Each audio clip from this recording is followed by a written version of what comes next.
to the 9/11 War Room, a weekly roundtable discussion that takes place every Sunday at 5 p.m. Eastern Time. Tune in at 911warroom.com. Welcome to the 9/11 War Room. My name is Gene. My name is Sandra. Today is episode 229 on this Sunday, April the 5th. Yes, which is also Easter to some. I like to say Happy Resurrection Day for all my Christian brothers and sisters. Yes, 229. He is risen. All right. Amen. Happy Easter. Thank you. This news article we talked about last week, but somebody else is now covering it. I just want to repeat it so everyone's aware. Moral injury, city sued over not releasing information on Lower Manhattan air quality danger after 9/11 attack. Again, this is a second article about it. Now advocates for victims are taking the fight to the Manhattan Supreme Court. On Sunday, this is last Sunday, they filed a lawsuit against the city to compel the release of its files. So they already got some files. I think it was like 84 boxes about the how bad the air quality was down there. But now, they're full force lawsuit going to the Supreme Court. So good news there. I'm only bringing this up as it relates to 9/11, and I'll get there, so hang with me. Trump fired Attorney General Pam Bondi after criticism over Epstein docs. Na, na, na, na, hey, hey, hey. We can get that one, right, Lou? We got that one. So who is the acting U.S. attorney? It is Todd Blanche. Todd Blanche right now assumes the role as the acting U.S. Attorney General. That doesn't mean he's going to keep the position, but he could. There are rumors that another person is going to be taking that spot. And there is a video out there. I'll share it in the show notes of Todd Blanche. I'll just show the beginning of it. He's just parroting the official 9/11 narrative, the pulling the heartstrings, never forget, blah, blah, blah. Here's a short clip of it. The terrorists who struck on 9/11 sought to divide us and to break our spirit. But 24 years later, I think everybody knows that they failed. What we saw in the months, weeks, days, and then years after 9/11 was courage in firefighters, police officers, first responders who charged into danger. And what endured and what came out of that horrible day was unity in citizens who lined up to donate blood, who comforted strangers, who waved flags, not in politics, but in pride. And here at this memorial, the same spirit endures.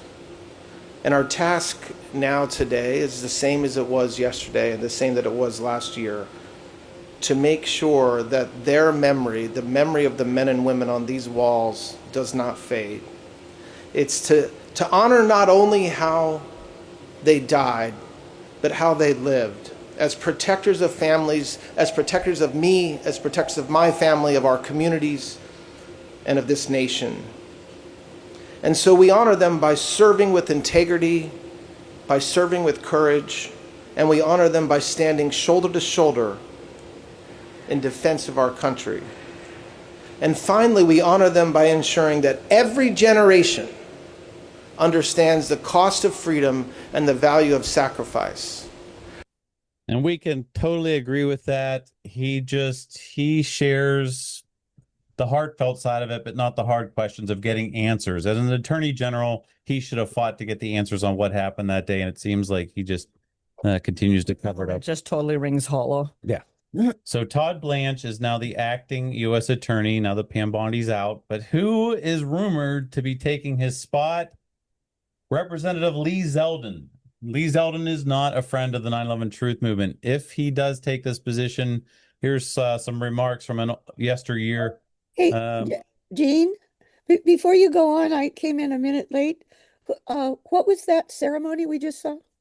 That was from last year. It was Todd Blanche at some ceremony up in New York. Oh, at the New York's anniversary. I believe so, yes. Oh, okay, thank you. Yep.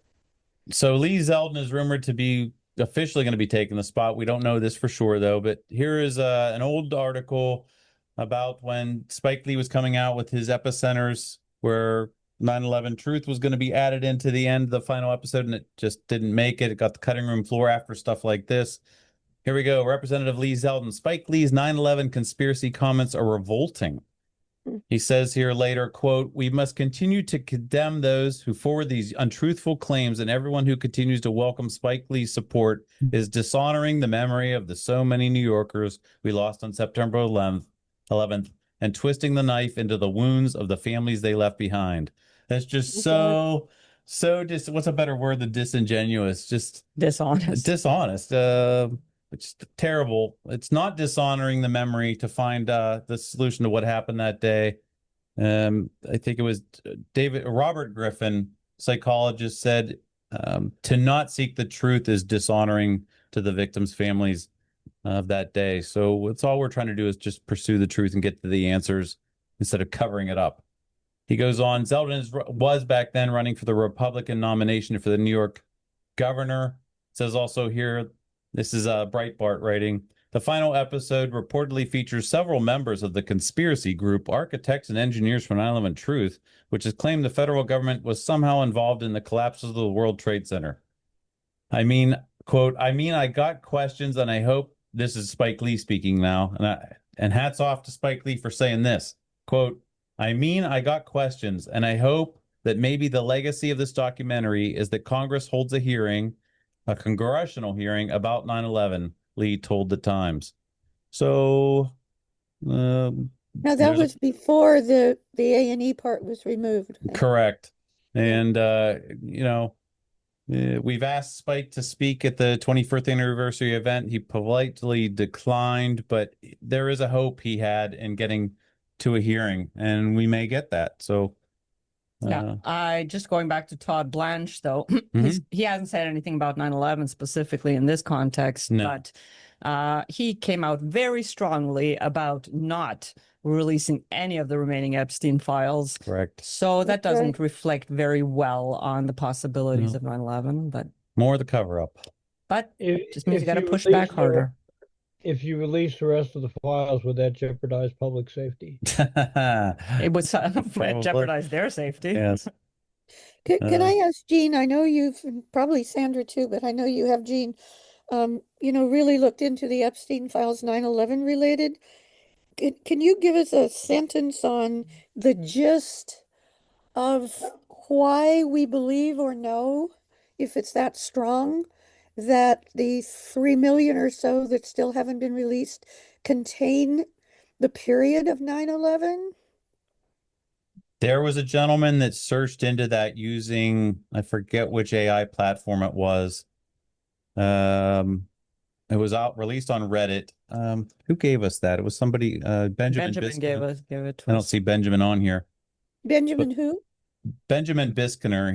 He frequents the war room every once in a while. He He's shared this. Yeah, who brought it to our attention first. Yes. And it was a Reddit post by a gentleman that used, I forget which AI platform, but got into somehow the density of the files and the file names and numbers, and said that there was a period between 1999 and 2001 that were missing. A large proportion of the files were missing. So there was an assumption there.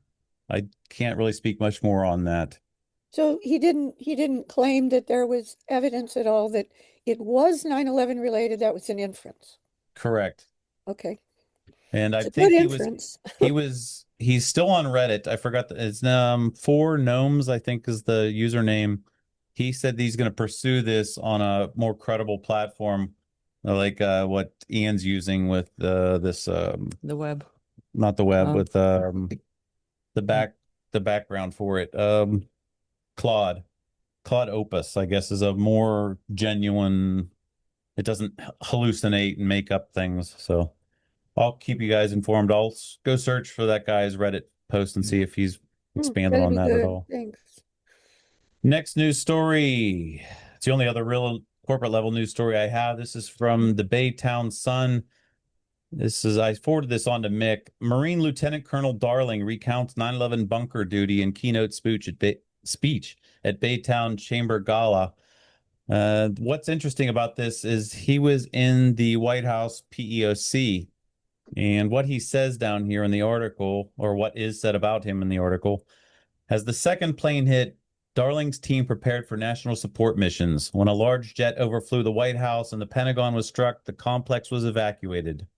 Darling proceeded to the underground bunker where he answered phones amid senior officials, including Cheney, Lynn Cheney, Condoleezza Rice, and Norma Mineta. Darling recounted Cheney directing fighter jets to prepare to shoot down United Airlines Flight 93, the grounding of civilian aircraft for the first time in U.S. history, and tense moments when an unidentified bogey approached the White House, later revealed as an Army medevac helicopter rushing doctors to the Pentagon.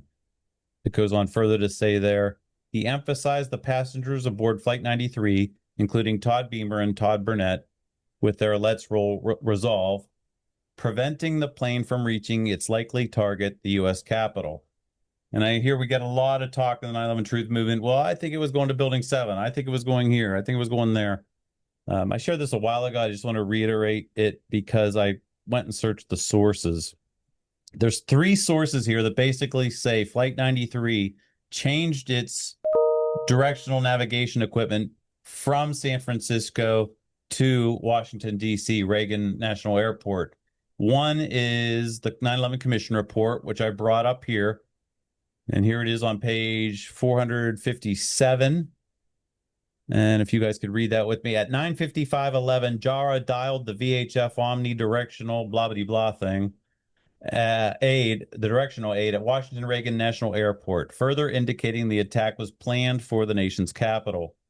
The second instance was in the U.S. News and World Report, where it said, Flight 93 asked Federal Aviation Administration to change its destination to Reagan National Airport in Washington. A minute later, the FAA approved, according to Flight Explorer, a firm that tracks such communications. And I couldn't find that online, but what I did find is the original U.S. News and World Report, which I ordered, and it should be arriving here next week for me for $20. And the last one is at 9:56 a.m., the destination code for the plane at FAA computers was changed from SFO, the code for San Francisco, to DCA, the code for Reagan National Airport in Washington. That indicates an air traffic controller probably changed the destination. Typically, that is done only when it is requested by the pilots. That's the St. Petersburg Times 9/12/01, and I also couldn't find that online, but I was able to find somebody, thanks on eBay, has that edition of the St. Petersburg Times, so I ordered that for $15. So I'll be getting those here in the next week, hopefully. That's all I have on that news story. Again, that was back talking about this, the Marine Lieutenant Colonel Darling being in the bunker, the PEOC of the White House. I found it interesting to send to Mick because if there ever is a time when we subpoena people, I would love to get him on the record under oath explaining what was said. What did Cheney say? What did Mineta say? What did the guy that walked in say? Let's get this down, ironed out. The timings of when Cheney was in the PEOC, all that. We start stitching things together. Go ahead, Barb. Is this in the chat yet? It would be appreciated. I can do that real quick. Thank you. And That's Pentagon. Is that Pentagon related or no? That's Flight 93 related, but it's important. But it's also Pentagon in a way. Yeah. Yeah, it's also Pentagon. Yeah. I didn't put the title there, but there's the link. From Gene and Sandra. Okay. Next news article I had. And John sent this to me. Jimmy Dore, it was 2 days ago, a day ago. Okay. He had, I think he sensationalized this. Mossad Connection To 9/11 proven. And he goes through and he shares. So Jimmy just found out about this a day ago or 2 days ago. A day ago, I guess. Excuse me. I keep saying the wrong thing there.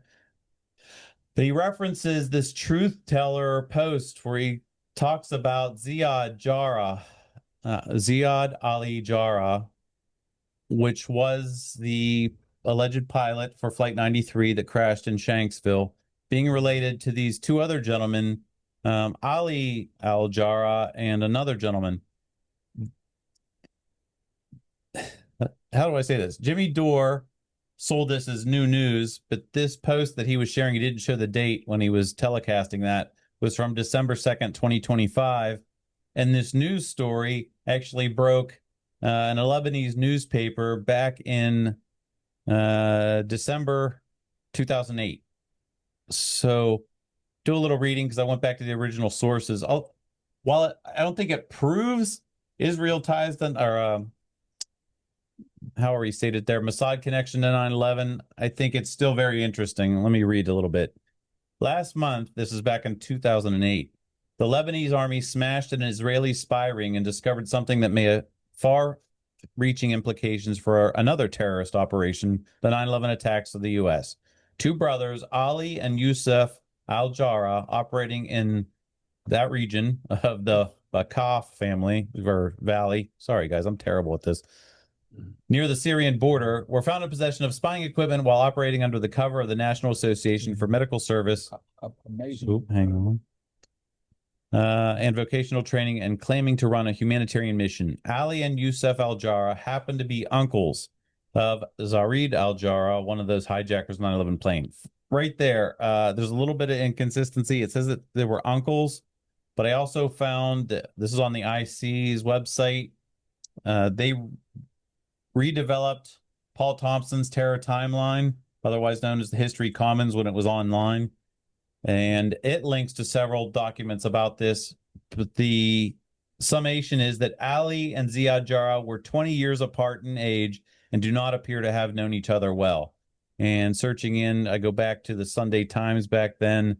Down at the bottom, it says, according to Lebanese security sources, the brothers were distantly related to Ziad Jarrah. And then another one here, this is the Independent, said the same thing. The Sunni Muslim Jarrah brothers are distant relatives of the 9/11 hijacker, Ziad Jarrah. So basically, they weren't talking to him. They were relatives, and that's about it. So that really kind of changes the story there then. That goes on to say, under questioning, the Jarrah brothers have admitted to their links with the Israeli spy agency Mossad, saying their task was to report on the activities of political parties and the movement of their leaders. Ziad Jarrah, who reportedly commandeered the U.S. or United Airlines Flight 93. When asked about the arrest of the Jarrah brothers, an Israeli government spokesman refused to comment. And I have that here in another one of these. Where was it?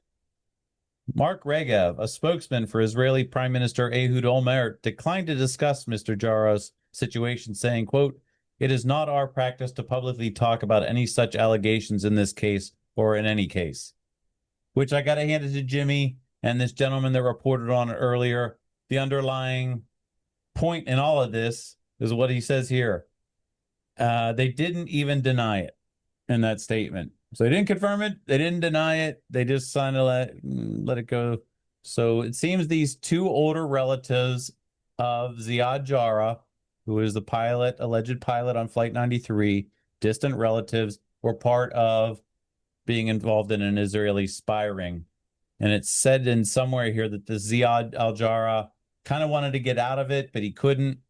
And I think that's where it here. The latest I got on the story was in July 4th, 2009.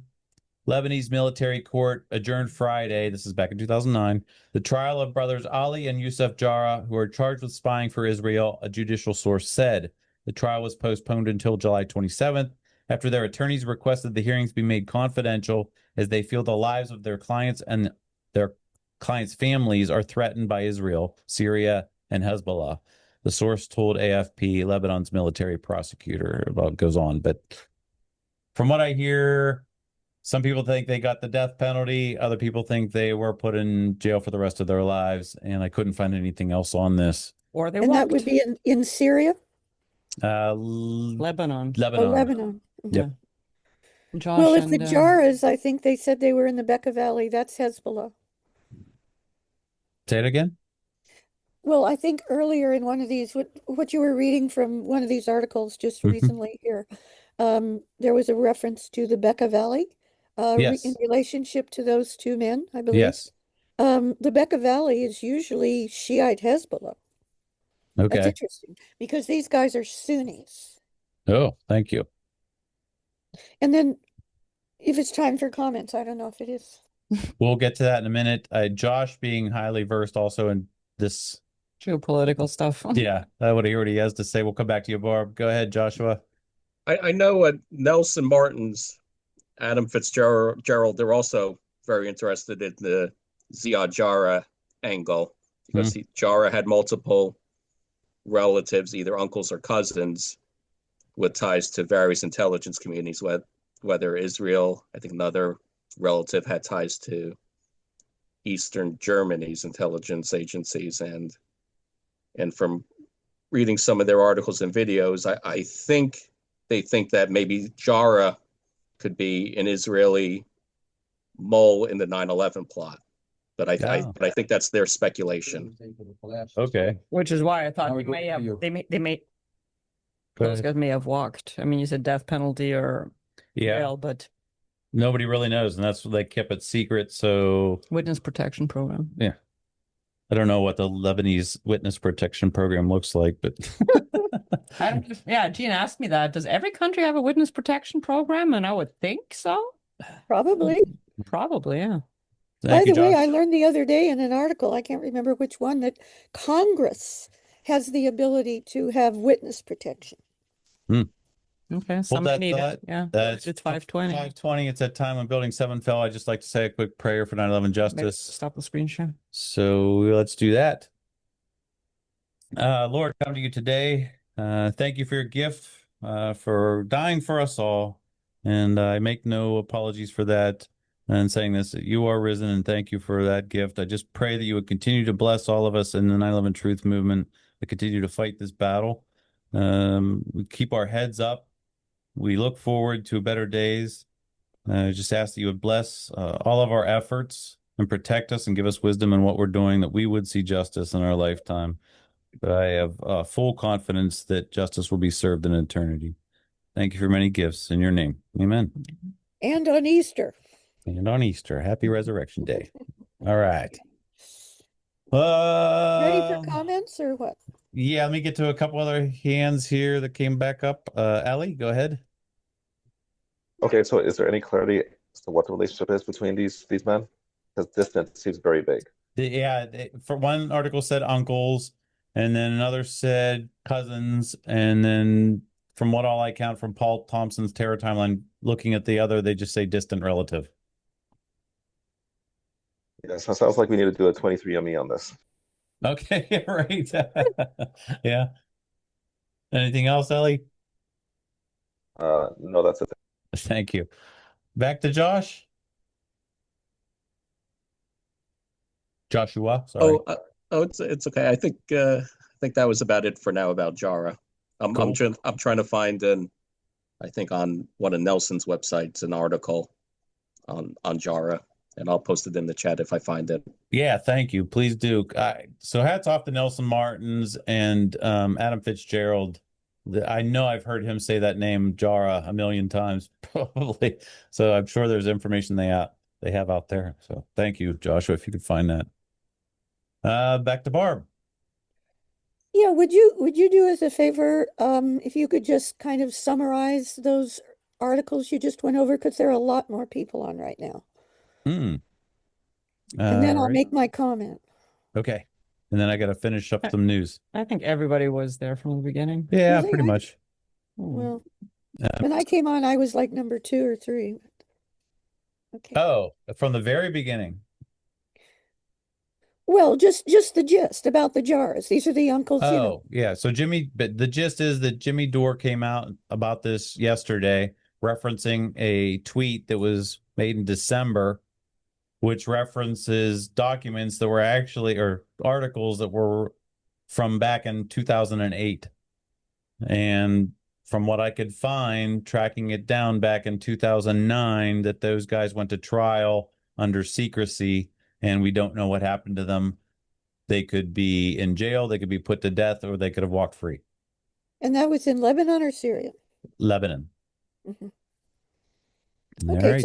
so the gist is there could be a Mossad connection, maybe, to the lead pilot of Flight 93. Very loose. Again, I think my first statement was that I think Jimmy Dore sensationalized this in making this Mossad connection proven. I don't think it's proven. And even this article here, this is more accurate. Lebanese in shock over arrest of an accused spy, but making the connection from the distant relatives to Ziad is kind of loose, really loose. And yeah, this is more accurate. 9/11 hijackers, two cousins or relatives allegedly worked as U.S. spies. That's about all you could really Israeli say. spies, Yeah. not U.S. Oh, sorry. And that's from Paul Thompson, right? That was from Paul Thompson, yes. Mm-hmm. Either which way, I think it would have been nice if Jimmy Dore had mentioned the fact that the article was almost 20 years old.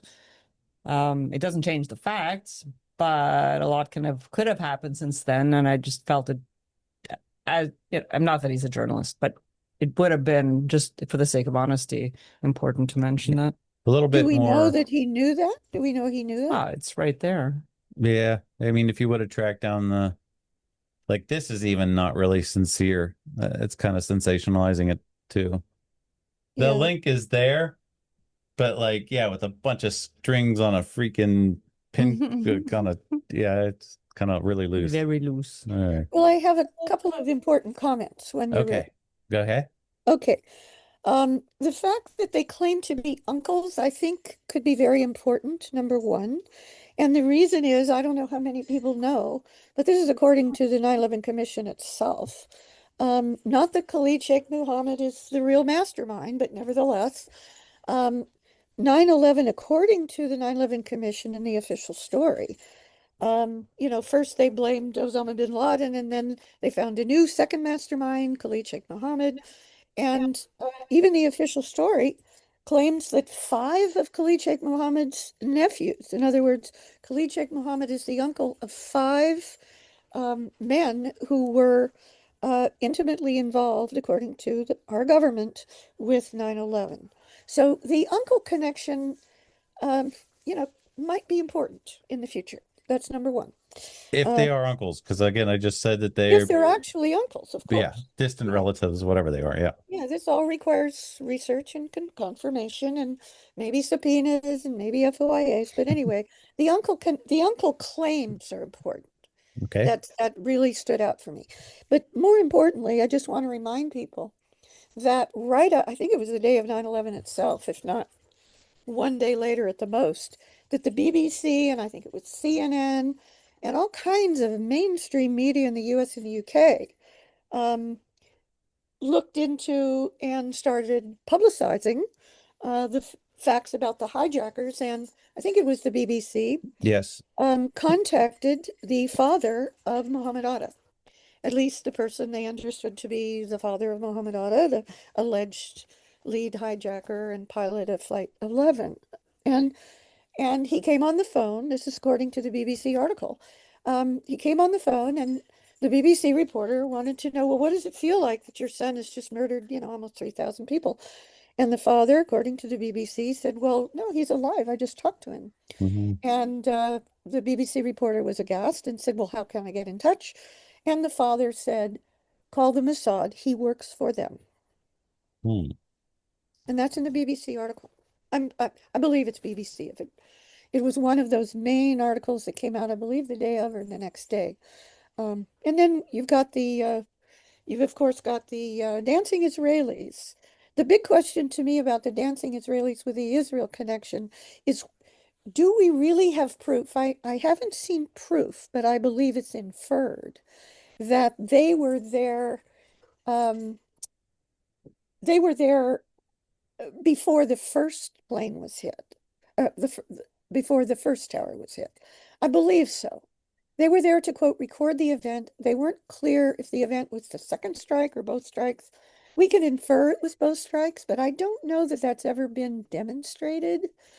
So that's the next one. And the last big one, is just to remind you, in the sworn juror affidavit of Greg Ford, he states, we've known for a long time, because Silverstein, I believe, confirmed it, that he talked to Netanyahu every Sunday morning. Well, in Greg Ford's sworn juror affidavit, which we have and have had for years, and Gene has put it up, and you could put it again in the chat for everybody to read again.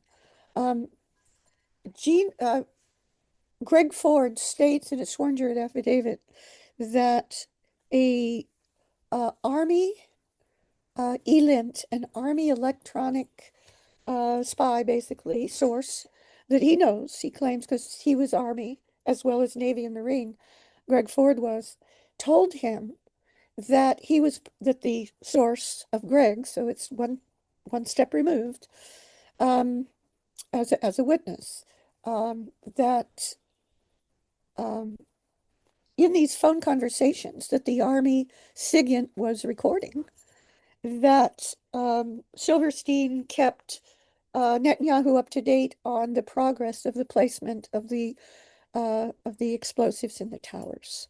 So, a sworn jury affidavit is a lot for somebody to do. It puts their whole credibility on the line. So I just wanted to mention that to everybody. Thank you. Just a couple other things what Barb mentioned there. I found them. The BBC suspect's father defends son. His father, an elderly Cairo lawyer, is adamant that his son was not involved and that the passport could have been stolen. Talking about Mohammed Atta. He said later here, quote, "Stop the terrorism practiced by the states," he said, "and stop Zionist thuggery and attacks against Muslims everywhere, and then there will no terrorism."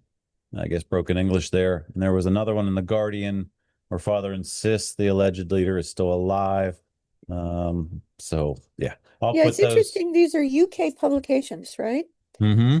They're UK publications. Let me tell you something about the man that they were talking to. His real name is Mohammed Al-Masri. And according to the New York Times, I believe also according to the 9/11 Commission report, the Mohammed Atta, the official story claims was the pilot of Flight 11, that his real name was Mohammed Al-Masri, basically the son, Mohammed Al-Masri, of the father, Mohammed Al-Masri. Well, when you research who the father was in Egypt, because that Atta, there was more than one Atta, but that Atta was Egyptian, the one claimed to have been the pilot of Flight 11.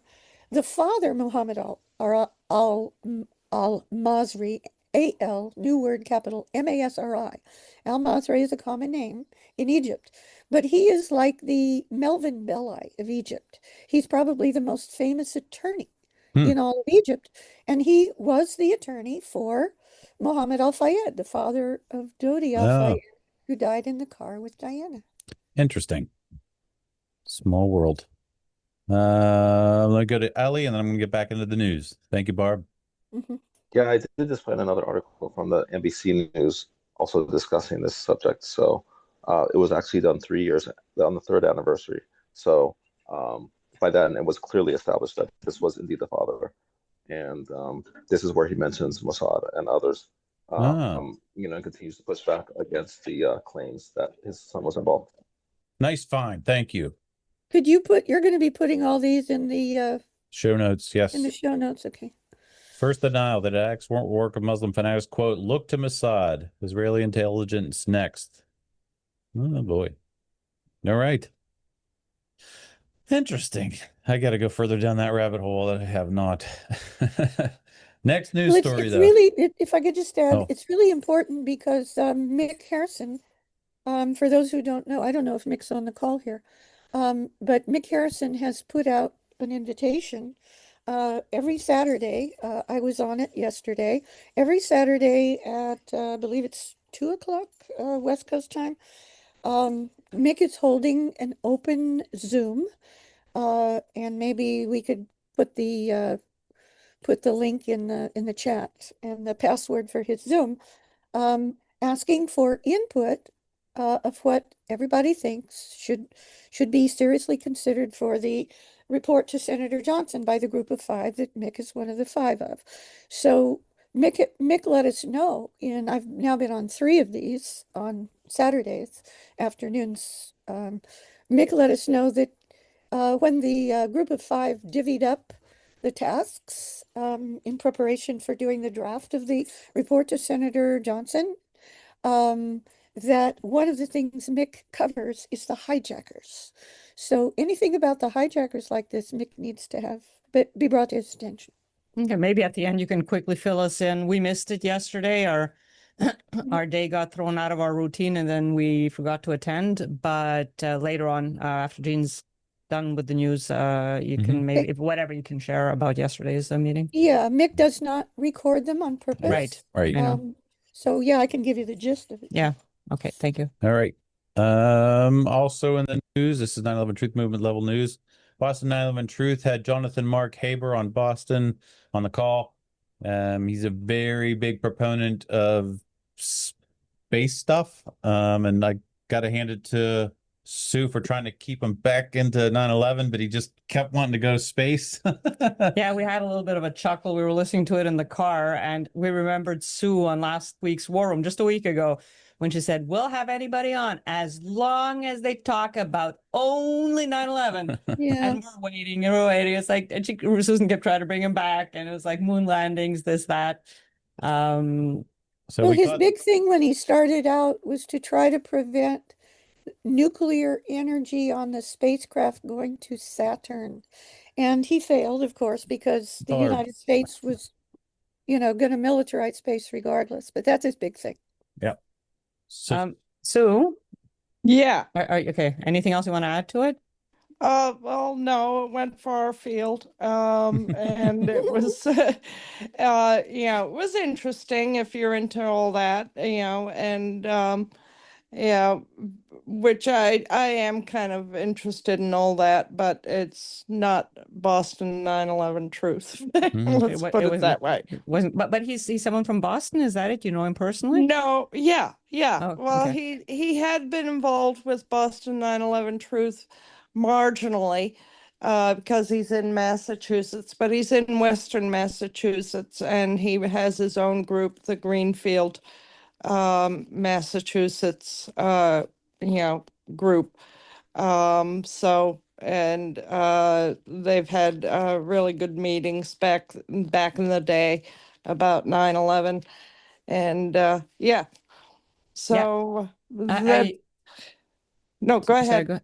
Well, I was just going to quickly bring up, because at the end of that, you said you don't have any new speakers lined up and whatnot, but you were talking about 9/11 music.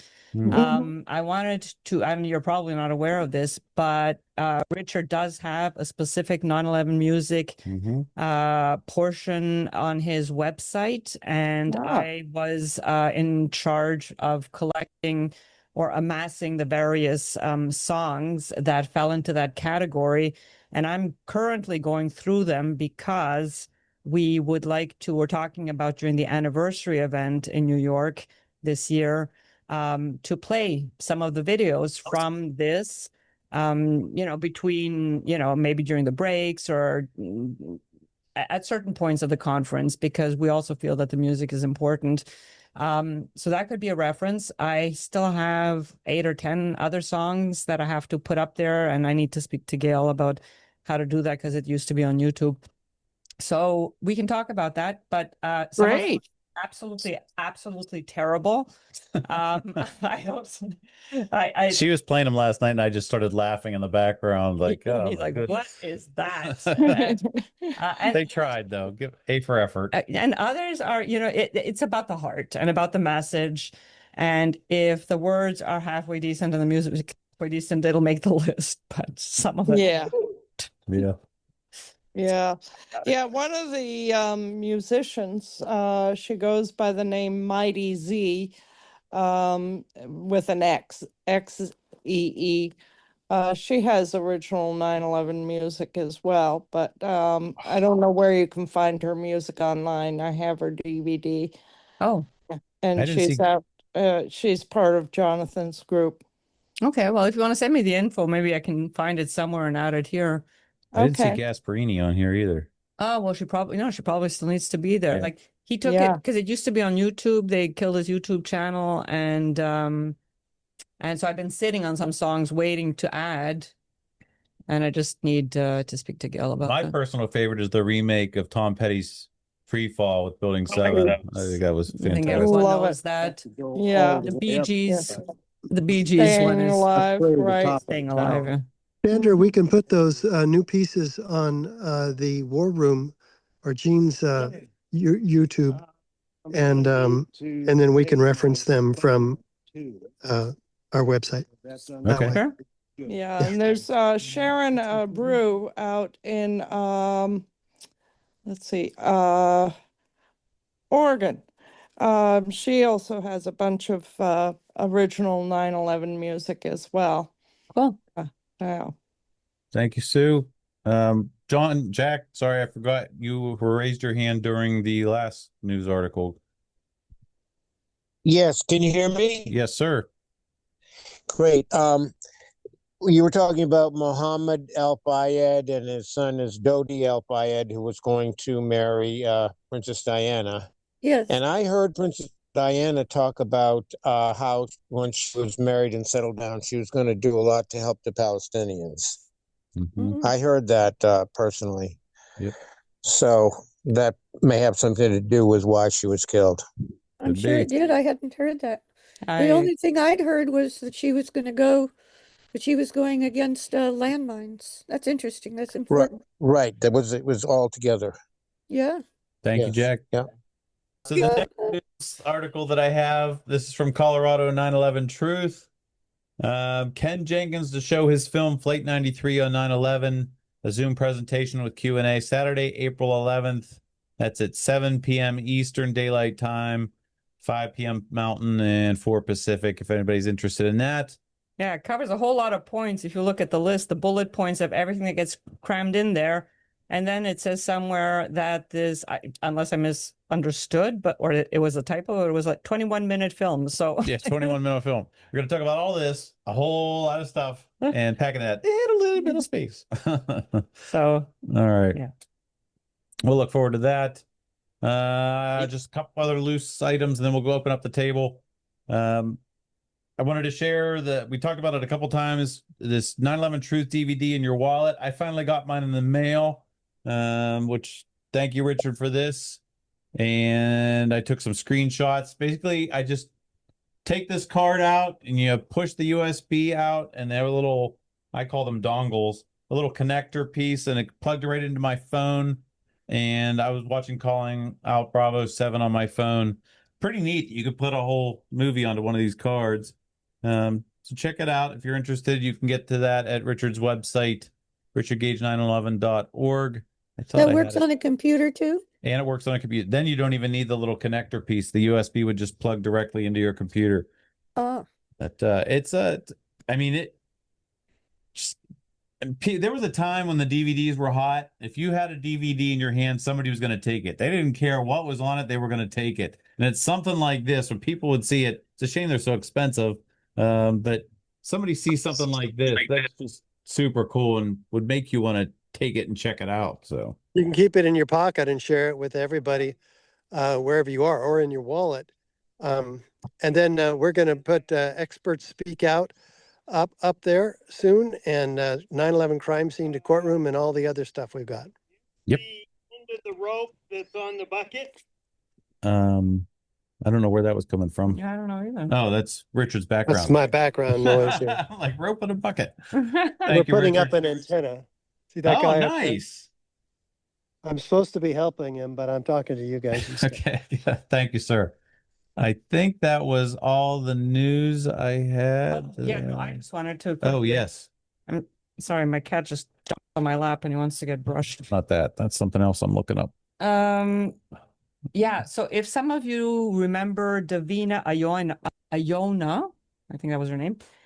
She joined the War Room call a few times last year throughout 2025. She was working on her master's or her thesis as I don't want to say sociology. It was more than sociology. It was bit more complex than that. And she was doing it on conspiracy theories, for lack of a better term. She recruited several people in the War Room to interview for the thesis and to share her findings. And she finished now. So she sent me the finished dissertation. It's 75 pages, I believe. I'm about halfway through it, so I don't really want to speak about the content just yet until I have a better overview. She names the participants with aliases, so nobody's identified per se. What I did find curious, and she's basically looking for connections between conspiracy theorist tendencies, if you will, let's say, people who question official narratives and party affiliation. And to both her and my surprise, most of the people who volunteered for participating in this were Democrats. And I thought, there's been a shift in the field. 9/11 may have had more people questioning the official narrative on the Democrat side earlier on. My experience is that it's more on the right now, today. But yeah, almost all of her subjects were basically Democrats, independents, or Green Party affiliates. So anyways, so I just wanted to share that. I'm an independent. I did it. Yeah, then you're on that list under some kind of an alias.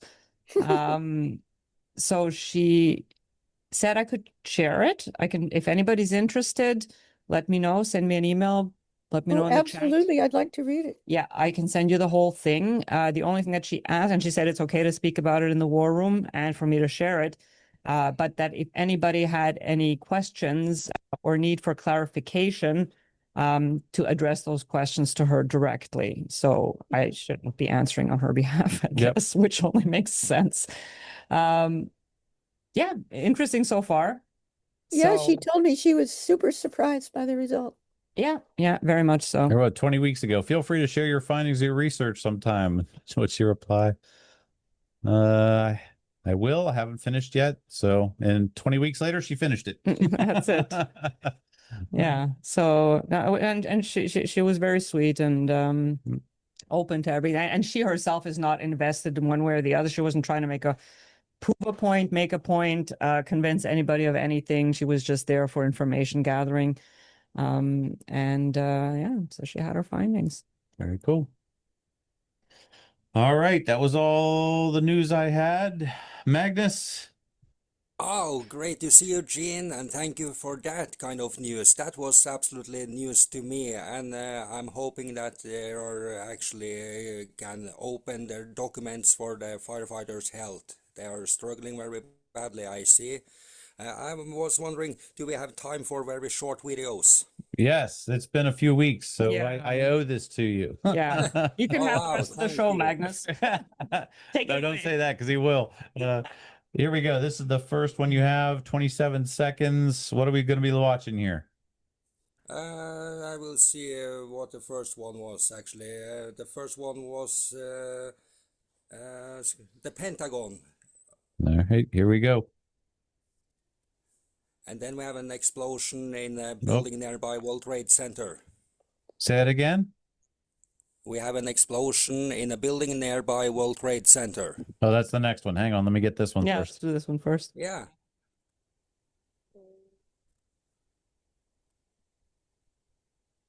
I don't think you're sharing.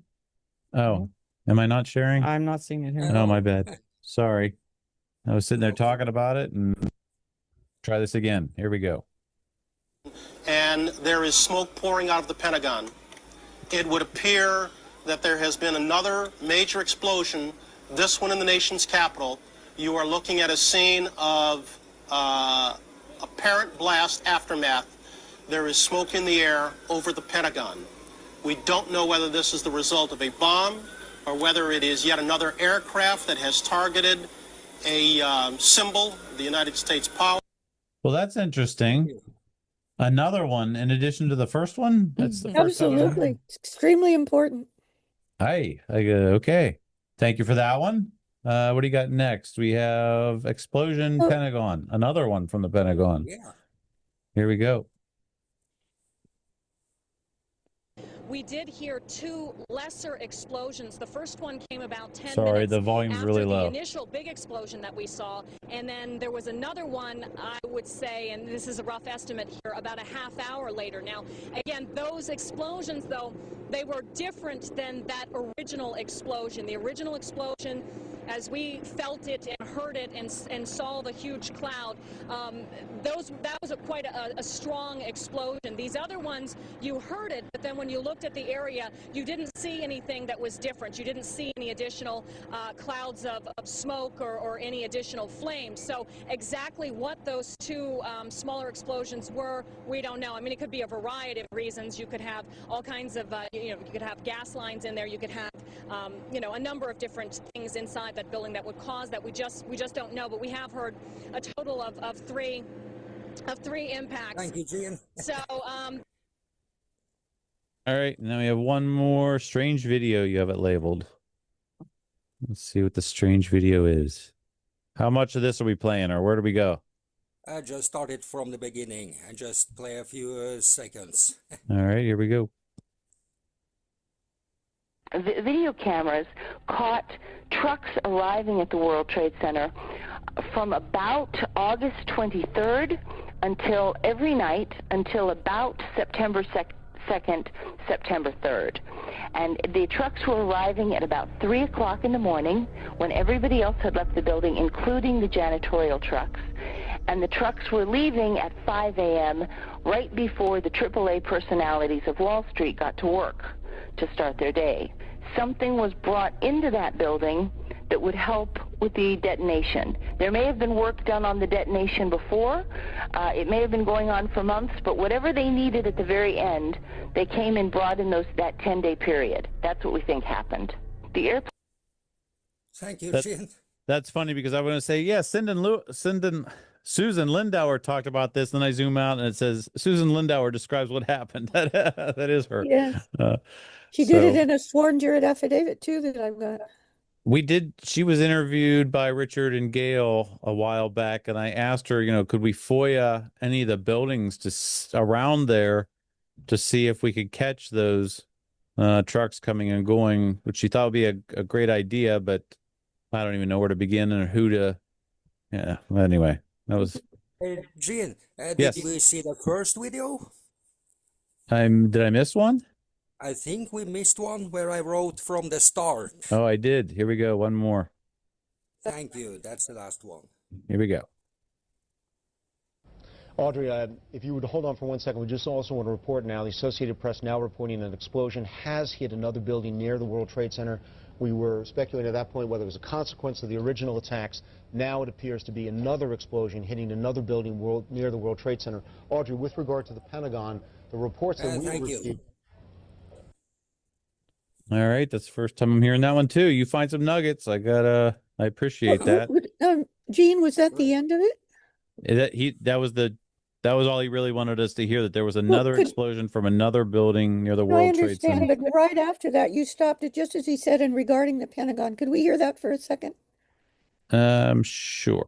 Itself, can you confirm that, or does it look like it actually impacted the building itself?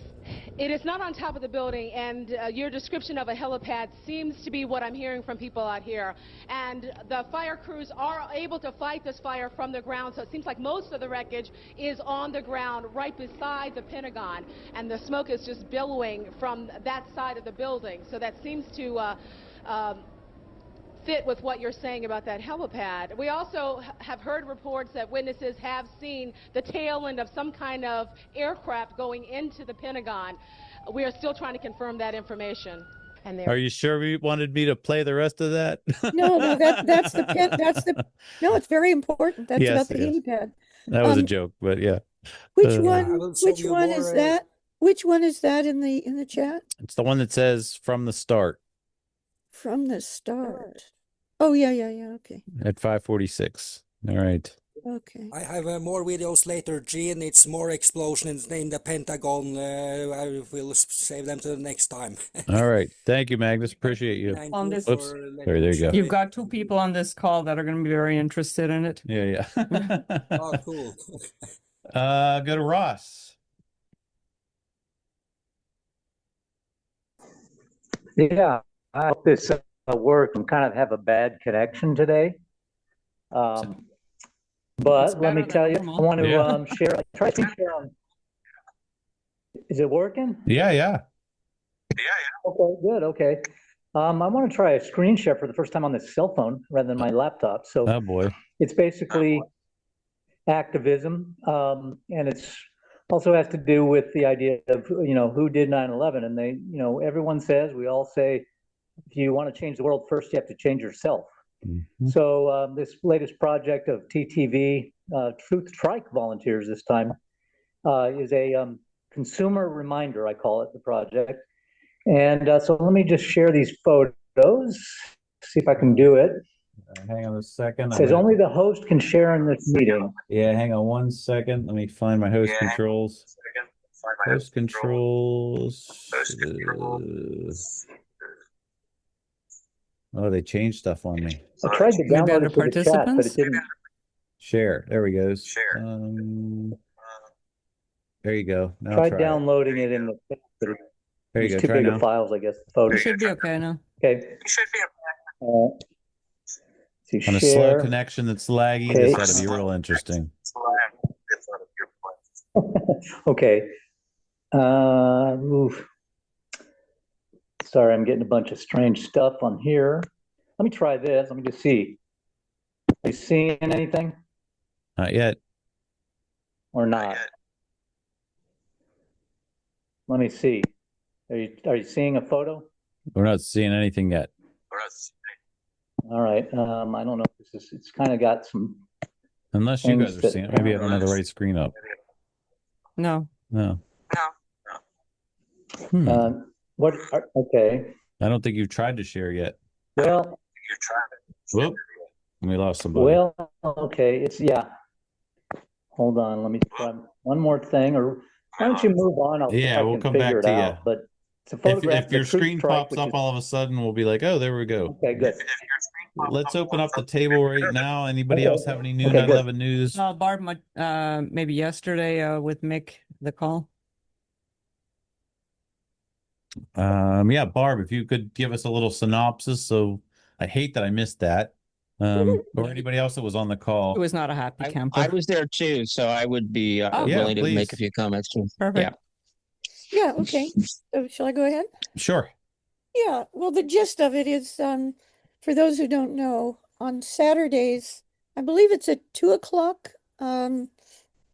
Is it, Craig? 5:00 Eastern? Yeah, 2 Pacific, 5 Eastern. Yeah. Yeah, on Saturdays, and until further notice, it's every Saturday at 5 Eastern, 2 Pacific.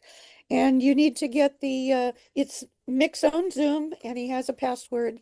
I don't know that the password's required, but you do need to get his Zoom link to come on. Everyone's invited, the whole world's invited, but he's, extended it mostly to the Truth Movement. And so I think this is the third one I was on yesterday. There were only just 4 of us. There was me and Craig and 2 others together with Mick. So he likes to keep it kind of small, but whoever comes on, comes on.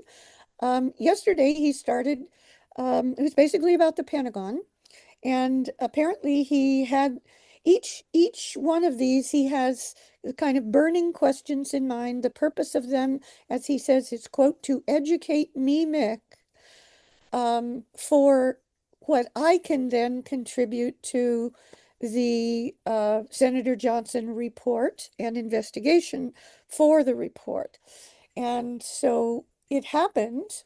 Luckily, Craig and I were on yesterday, which was kind of by chance, I guess, because I'm not on all of them. His burning questions that he wanted us to focus on were really good ones. He said he's pretty knowledgeable about the Pentagon, not as much as Craig and I, but he had 2 big questions.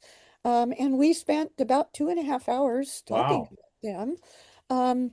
The first question was, okay, so if that's a real plane that, the official story approach path with I called it a curly Q, but it's either 270 or 330 degree turn before suddenly going down to the Pentagon. That's the official story approach path, okay? Just before, and then the approach path.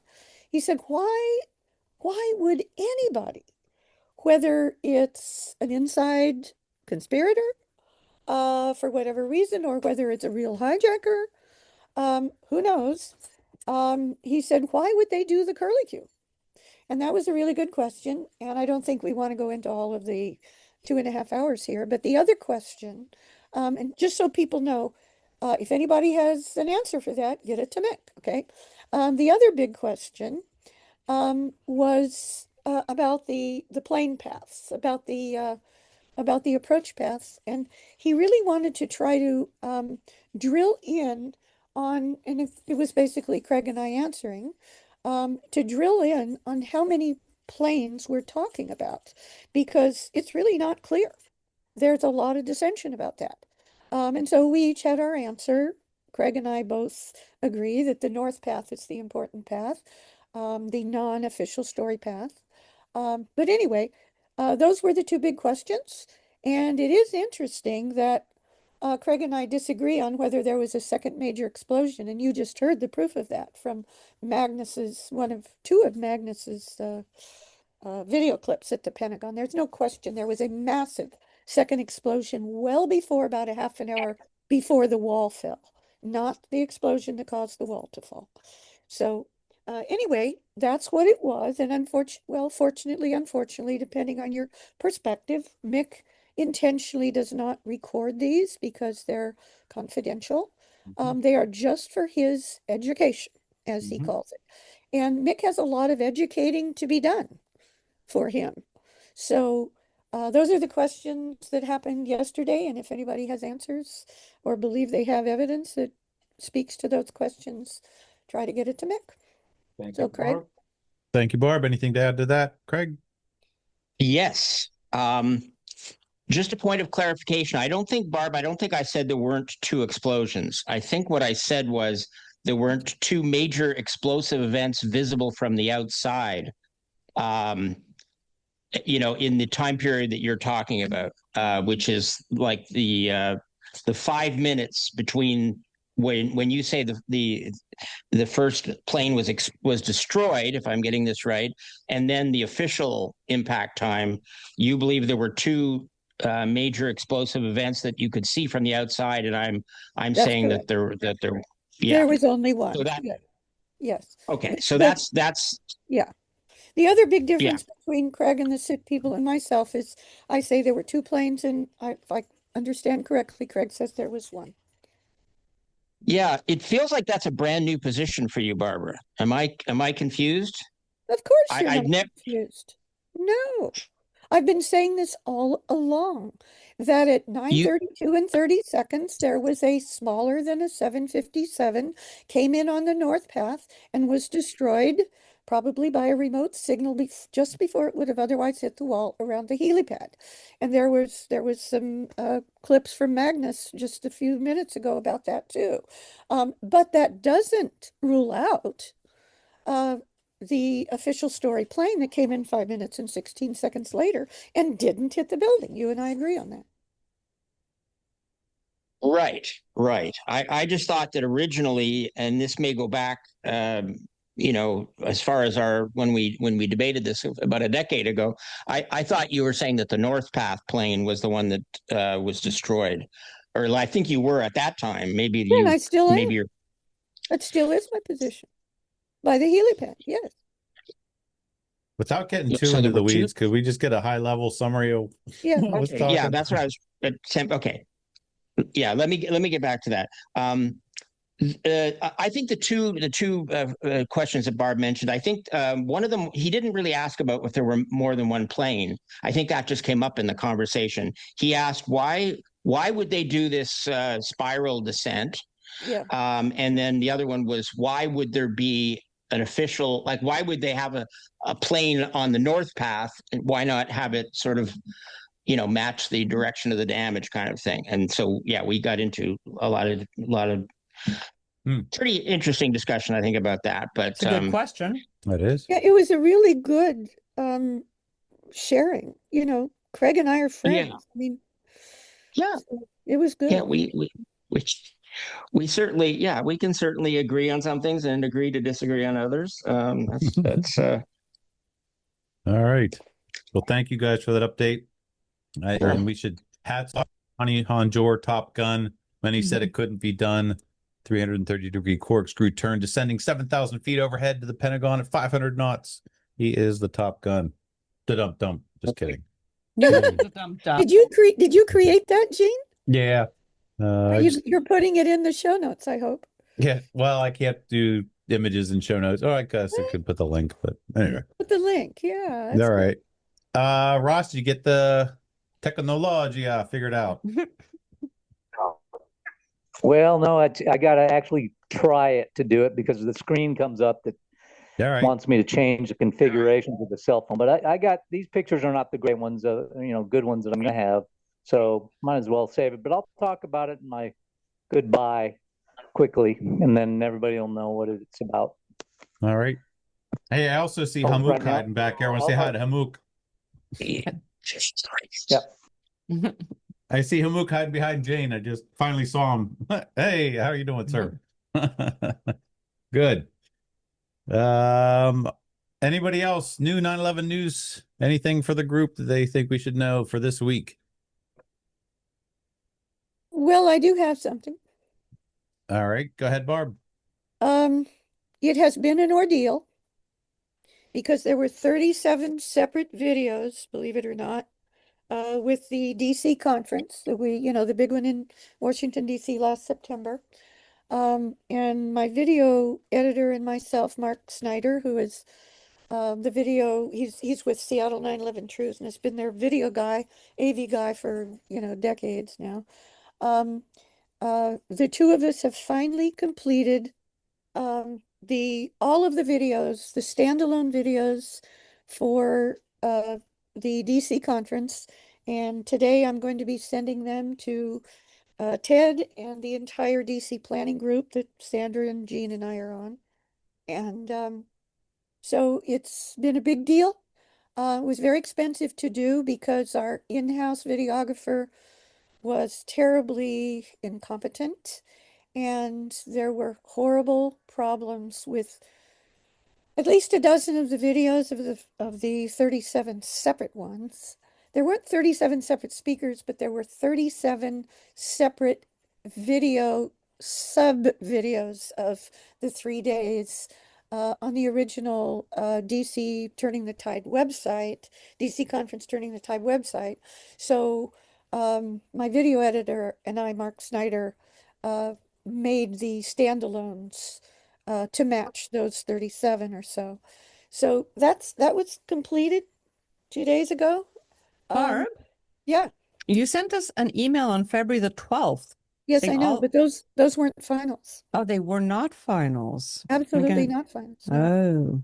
No, I thought I said that. Oh, sorry. Yeah, and then also to make it super easy after that, also to make it super easy for Ted or whoever he gets to substitute the corrected ones. And by corrected, we didn't change anything. Mm-hmm. We just made them. For instance, Richard Gage's, of all people, Richard's presentation is arguably at the DC conference the anchor presentation on day one, and not long before Senator Johnson. And Richard's video that went out live stream and also on the Turning the Tide website doesn't have a single video clip or slide, if you can imagine. And that was just the beginning of the problems. We had to make all of these corrections, and we had to go back to the original speakers to get new videotape, to get new audio tape that we would then insert because it wasn't recorded. It was just horrible. So anyway, it's taken I think we started in late December. So it's taken all of this time to do it right. And to make it easy for Ted and also for Redacted, Clayton Morris at Redacted had promised, he even said so in his opening intro on day 2, which is one of the videos on that we're sending today, the cleaned up videos. He even promised to put all of the standalone videos of each speaker's presentation on the Redacted website. He never did that. For whatever reason, he only put up Johnson and Kucinich. Because it was too much work, Barb. Well, of course, I'm not complaining about it. No. I'm laughing because that was the reason, and you know how much work it was. Well, yeah, he wouldn't have corrected anything. He would have just put up Richards without any slides and videos. Terrible. So we're really glad that he didn't. because then they would have had to take those down. Like Ted's going to have to put up the corrected ones. But anyway, or the full ones. So it is now a historical record, and the resolution has been cleaned up. The color has been cleaned up. It's been a really big job, and I'm really proud to say that on Easter, we're going to send them, and also to make it easy for Ted and Clayton Morris's AV guy or web guy, and Richard and the Lawyers Committee and anybody else who wants to put them up on their website or their YouTube channel. We have made it, we took another month and a half and made it really easy for that to happen. So what we've done is we've taken all of the perfected standalones and we have merged them together for each of the 3 days with the time in codes at the beginning of each one, which is what makes it really easy to simply substitute on the Turning the Tide website. Because that's the way I understand from Ted that they were originally put up to begin with. Because each one of what appear to be standalone videos on the Turning the Tide DC conference website are simply one long full day video of either almost 5 hours or for the third day almost 8 hours, but it starts at that time in of each individual one. So we've done that again, and you've got the precise time in for each of those, for each of the full 3-day videos as well. So I'm sending all of those later. Thank you, Barb. Thanks, Barb. Yeah. Man, I didn't think I was going to get through all those pictures, but I did. How do we get like access to those, Barb, so that if we want, like if I wanted to put up my presentation on a Substack page, for instance, how do I do that? My first job today is to do the the email, basically, with all of these links included. It's going to take me a few hours to do that email so that all of the instructions are there from the video editor, how to do this, how to get them up on your YouTube channel or your website or whatever, to make it easy and simple instructions. And then I'm going to send them to the DC planning group, and Jean and Sandra can send them to anybody after they get them who wants. I imagine Ted's probably going to put them up on turningthetide911.org. Yeah. Eventually. Well, but it could take some time. It's going to take some time. Yeah. So couldn't I just get on the list to get it directly, Barb? What? Couldn't I just get it directly rather than having to go through? No problem with going through Jean and Sandra, but it might just be easier if I was on your list. I can send you your own, but not all of them yet. Yes. Let's move on. Thank you, guys. Yeah. Thank you, Barb. Yeah. Let's go back to Magnus. What do you got, Magnus? I was just wondering, can you please press the first, I send you a new YouTube link down there, which we must look at a comment, not a video itself, just a comment. Comment. It's about the flight 923. Between the Lies chapter United 23, which comment am I looking for? There is the comment. It smells like an inside job. Which means that it's not there in the story that there was covered box cutters and stuff in flight 23. Oh, there it is. Flight next to flight 23. Sorry. I'll read it for everybody here. It says, this whole thing smells like an inside job. What's not covered in this video is that the plane parked next to flight 23 had a tail number that was one number off from flight 23 and wasn't scheduled to fly that day. Box cutters were located in the seats in first class. They were placed there by someone who had access beforehand. Something else was revealed, that after everyone was evacuated from flight 23, thank you, and the plane was locked by the mechanics, the floor hatch to the electronics bay was opened and men were seen running through the aircraft. To my knowledge, they were never found or identified. I did this also in the war room a long time ago, showing you can get access to the EE compartment and how easy it is to get up in. Wasn't that the story of the fifth plane by TMZ? Yeah. Yep. So there was. I don't like. No, hold on. That was United Airlines, 1989. There's more than one additional plane. Okay. Thank you. And you had another 20 seconds. I'm just wondering. 20 seconds. Thank you. Then I'm cutting you off. Yeah, thank you so All much, right. Ian. Very good. Yeah. Not yet come down. Right. And so when I went down to the exchange that Wednesday morning, I was standing with some military and police officers, and we were looking over in that direction. And if it had come down in the way in which it was tilting, it would have wiped out everything from where it stood to Trinity Church to the exchange to effectively, the mouth of the Hudson. And so there were still fears that if that building had fallen sideways, you were going to wipe out a good part of Lower Manhattan. So they did manage, one, to take that down in a controlled implosion later on, and the exchange was up and running the following Monday. Ooh. And nice. what is this? What is this? This, 7. I'm talking about 7, yep. CNBC anchor Ron Insana. All right. So that was 7, not World Trade Center 2? And he was talking about 7. Oh. Is this new? He was speaking pretty matter-of-factly. No, that can't be new. That's got to be back. No, I've seen that before. He actually made the statement like maybe 5, 6, 7 years ago. So it's not like 9. So it was long after 9/11. Is this in the chat? I don't. Yep. Actually, AE reported on it in 2019. It'd be nice if they actually had the video of him saying it, or is that just the same video you had? Yeah, same video. It was a radio interview. Ah, okay. Well, they made a nice meme out of it. So they did manage, for one, to take that down in a controlled implosion later on. Well, which one in the chat is this? 20 The seconds. last one by Magnus. The 20 seconds into the video one? Yep. Oh, okay. Thank you, Magnus. I got hands up. Let's go to Jack again. Hi, yes. Two things. The corkscrew. I discussed this with Barton, our former, who had a pilot's license, and I've flown a little myself. It's just like you come down off of Pikes Peak or Mount Washington in New Hampshire. You drive around and around the mountain. You don't, or do switchbacks. You don't drive down straight, even though there are cleared areas going all the way to the bottom, because if you were driving, the car would go faster, faster, faster, and start tumbling end over end.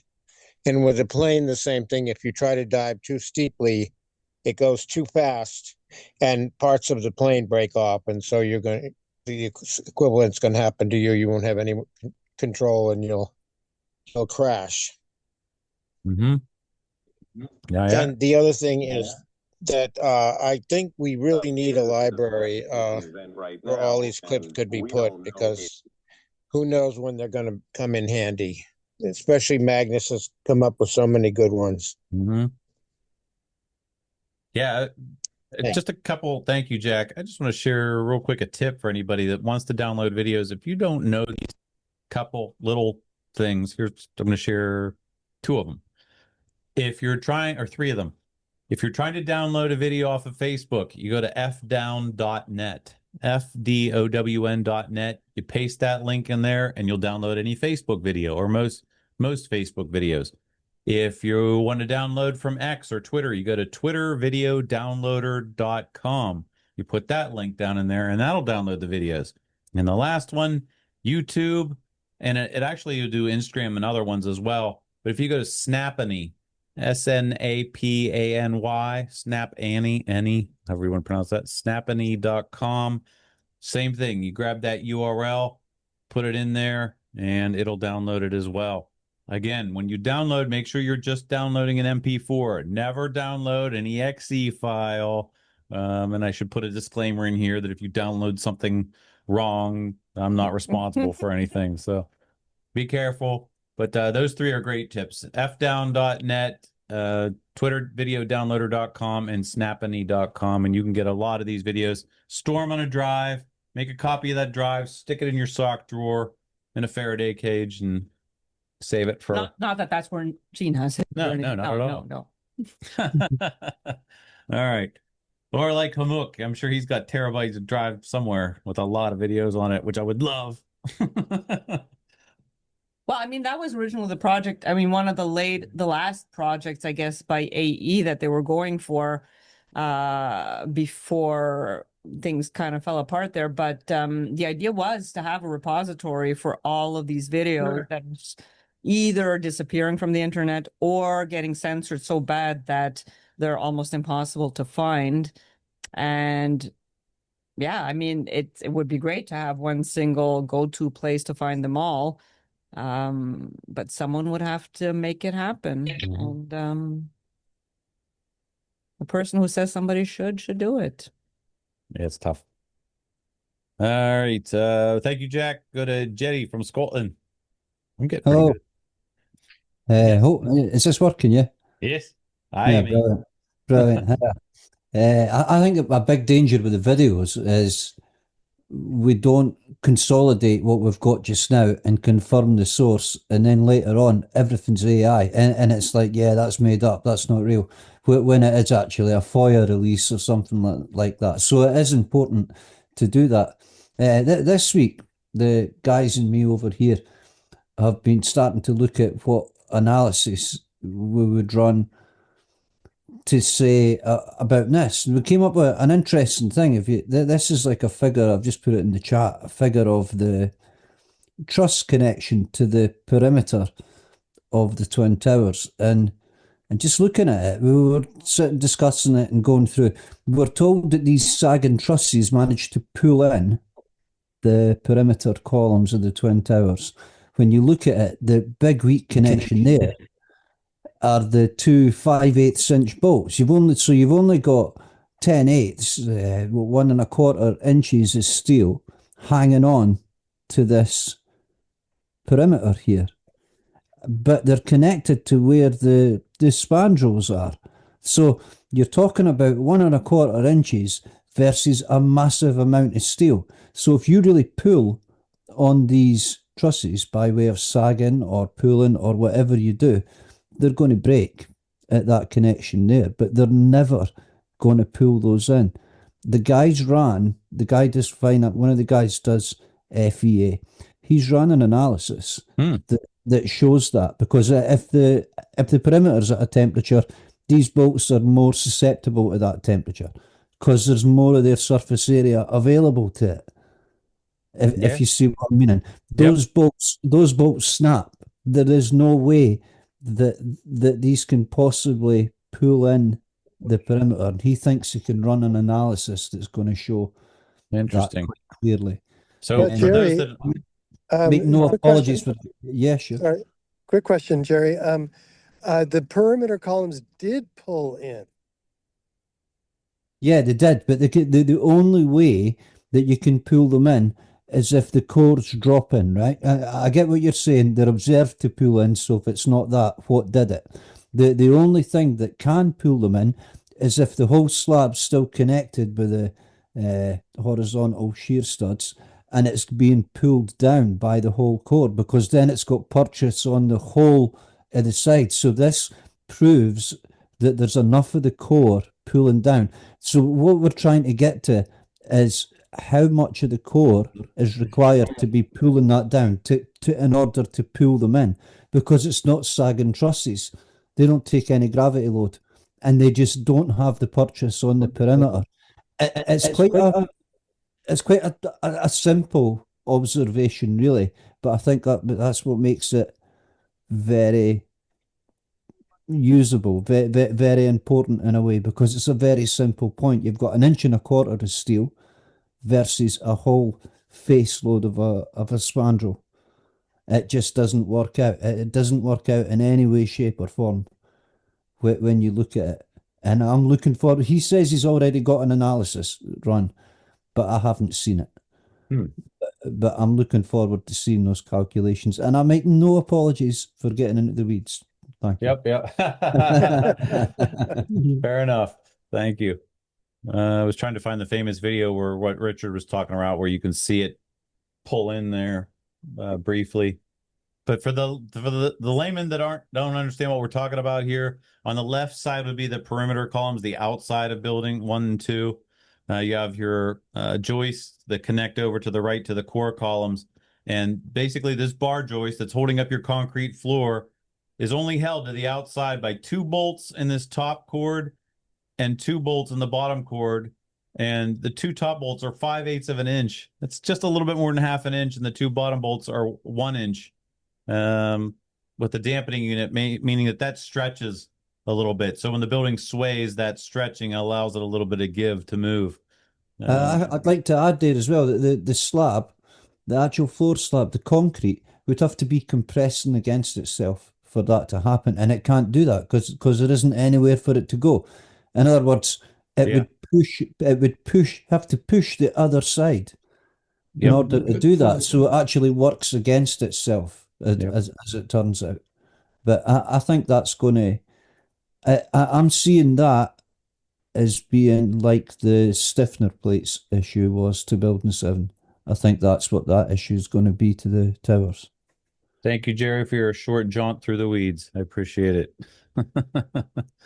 Let's go to Craig, if I can find my stop share button. Go ahead, Craig. Yeah. I wanted to comment on the Ken Jenkins video that I'm quite curious to see.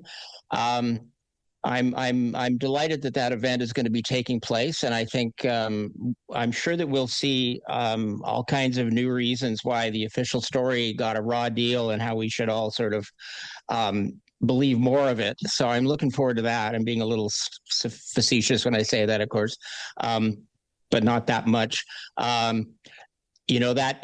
Jenkins, for those who don't know, Jenkins is part of the same sort of group that is pushing the official impact flight path, the whole deal at the Pentagon, and more and more they seem to be veering towards the belief that the plane really did crash in the field in Shanksville and bury itself under the ground largely. So I'm very interested to see how that's going to unfold. And I would suggest that people, if you're thinking of going to that, and that would be fine to do that, go there and be not afraid to challenge what you're seeing and ask tough questions, because too much of the stuff just gets accepted without question. I feel that the Shanksville story is the most absurd part of the 9/11 official story.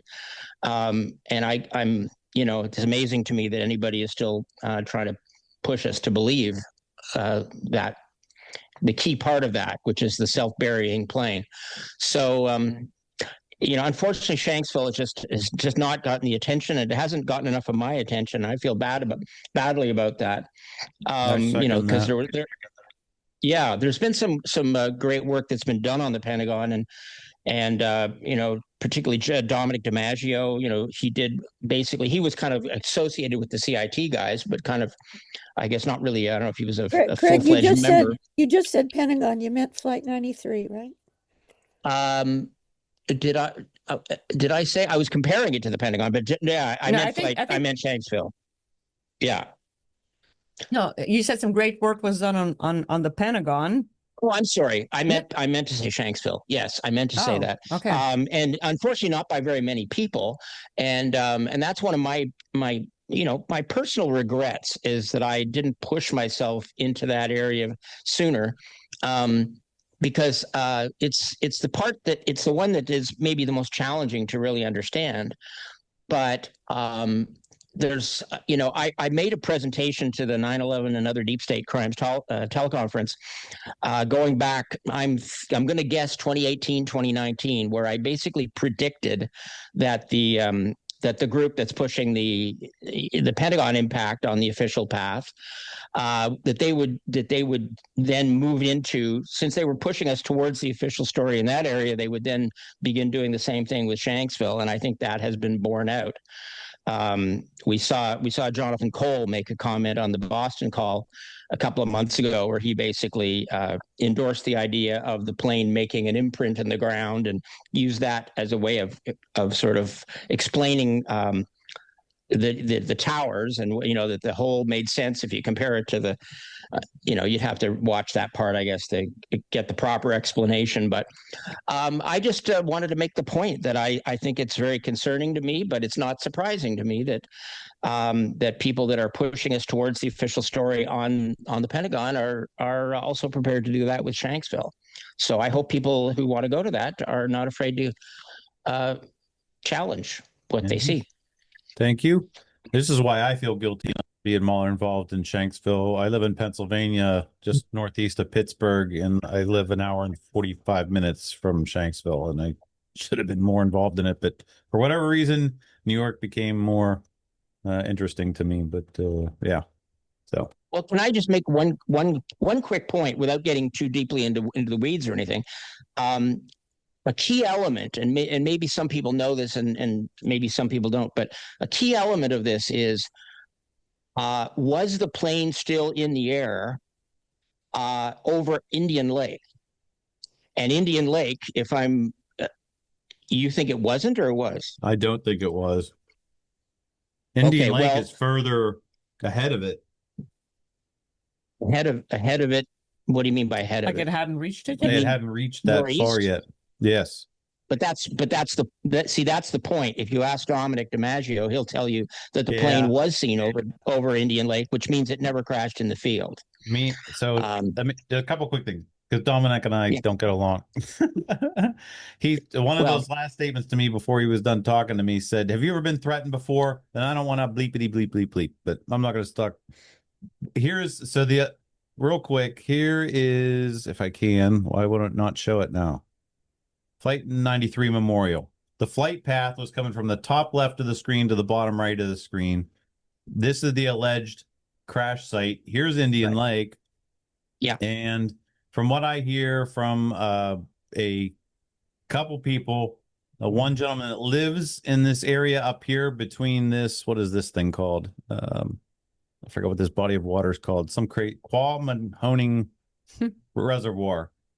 Somebody that lives near there, and then a state police officer says somewhere between there and the alleged crash site, the state police officer remembers quarantining a crater, and another gentleman that was coming home when he was a student in elementary school, once the towers were hit, he was sent home. As he was walking in the door, he said he felt the ground shake, and you're only going to feel that ground shake if something's in proximity of you. And that just reminded me of a third account I heard from a friend that was a friend. I know it's a friend of a friend. I still trust this guy. He was a former fire chief. He was friends with the fire chief in the Shanksville area, and he said he laid his hand on an engine at least 6 miles before the crash site, which puts you right around this area. So I'm really curious about these folks. I talked to my buddy to say if that other guy would go on record, and he said he absolutely won't. So these people fear for their lives. The state police officer asked him if I could see the police report, and he laughed. He said there's no police report. So if it ever got to the point where he started subpoenaing people, I would request that state police officer be subpoenaed. So, all right. So that's all I had to share. I have a comment. Well, that's interesting. I mean, you certainly would be in agreement with Dominic that the plane didn't crash in the field and bury itself. And I think, that's why I like the idea of focusing on exposing those lies, and being careful about, I mean, we can have different opinions about what the evidence shows, but I would put most of my emphasis on the fact that official claim is absurd. Correct. And all right. And I should have known this, or maybe I knew it and I just kind of ignored it for a while. But someone brought it back to my attention just a couple of weeks ago that not only did the plane supposedly bury itself, but it's still there. Mm-hmm. They never took out the parts and never did a looking for body parts, or like that doesn't even begin to sound like anything a real investigation would look like. So I don't know why it just came. Maybe I don't know. I just never went there in my mind, or like I said, I ignored it. We're gonna save it for archaeologists someday. Go, wait a second, there's nobody here. Yeah, and now it's guarded. I mean, you can't get to it. I mean, you can't. do any kind. But I mean, the idea that they wouldn't unbury a plane that was buried. Yeah. Mm-hmm. On top of the fact that the idea that a plane would can do bury that itself in the first place, of course, it's so impossible. No, of course. But it's two different arguments, and both crazy. Yes. Thank you, Craig. Let's go to Ellie, Jack, and Barb. Go ahead, Ellie. Yeah, a couple things. Okay, this what you just said about the plane never having been fully recovered. Where's the source on that? On the plane never having been recovered? Yeah, what's the source on that?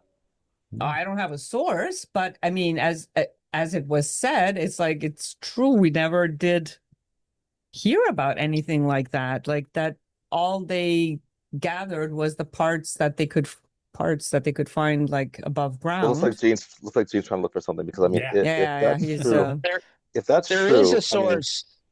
There is a source, if I can just interrupt for a second. There's a source, and I can't remember now because I didn't know. I assumed they had dug the plane up for many years. Yeah. I just took it for granted that they had dug, or claiming to have dug it up at least. And only it was in the last couple of years that I came across something that said that they never did that. And I was shocked. So I wish I could remember off the top of my head where I read that, but it was someplace official. In other words, it was credible in terms of what the official story was claiming. Well, it's saying two different sources. Find that again. Two different sources saying FBI states that they reclaimed 95% of the plane over 50 tons over 13 days. And then Wallace Miller, the coroner, says he only found about 8% of human remains. Well, go that first line. There was this morning call right there. No. Yeah. On your grok thing. Yeah.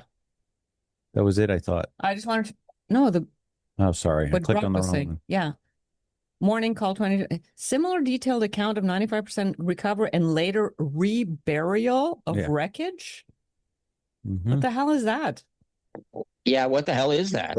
They dug it up and put it back in there? Why would you do that? That's even more weird. And if you did that, why would you admit to it? Reburial. Yeah.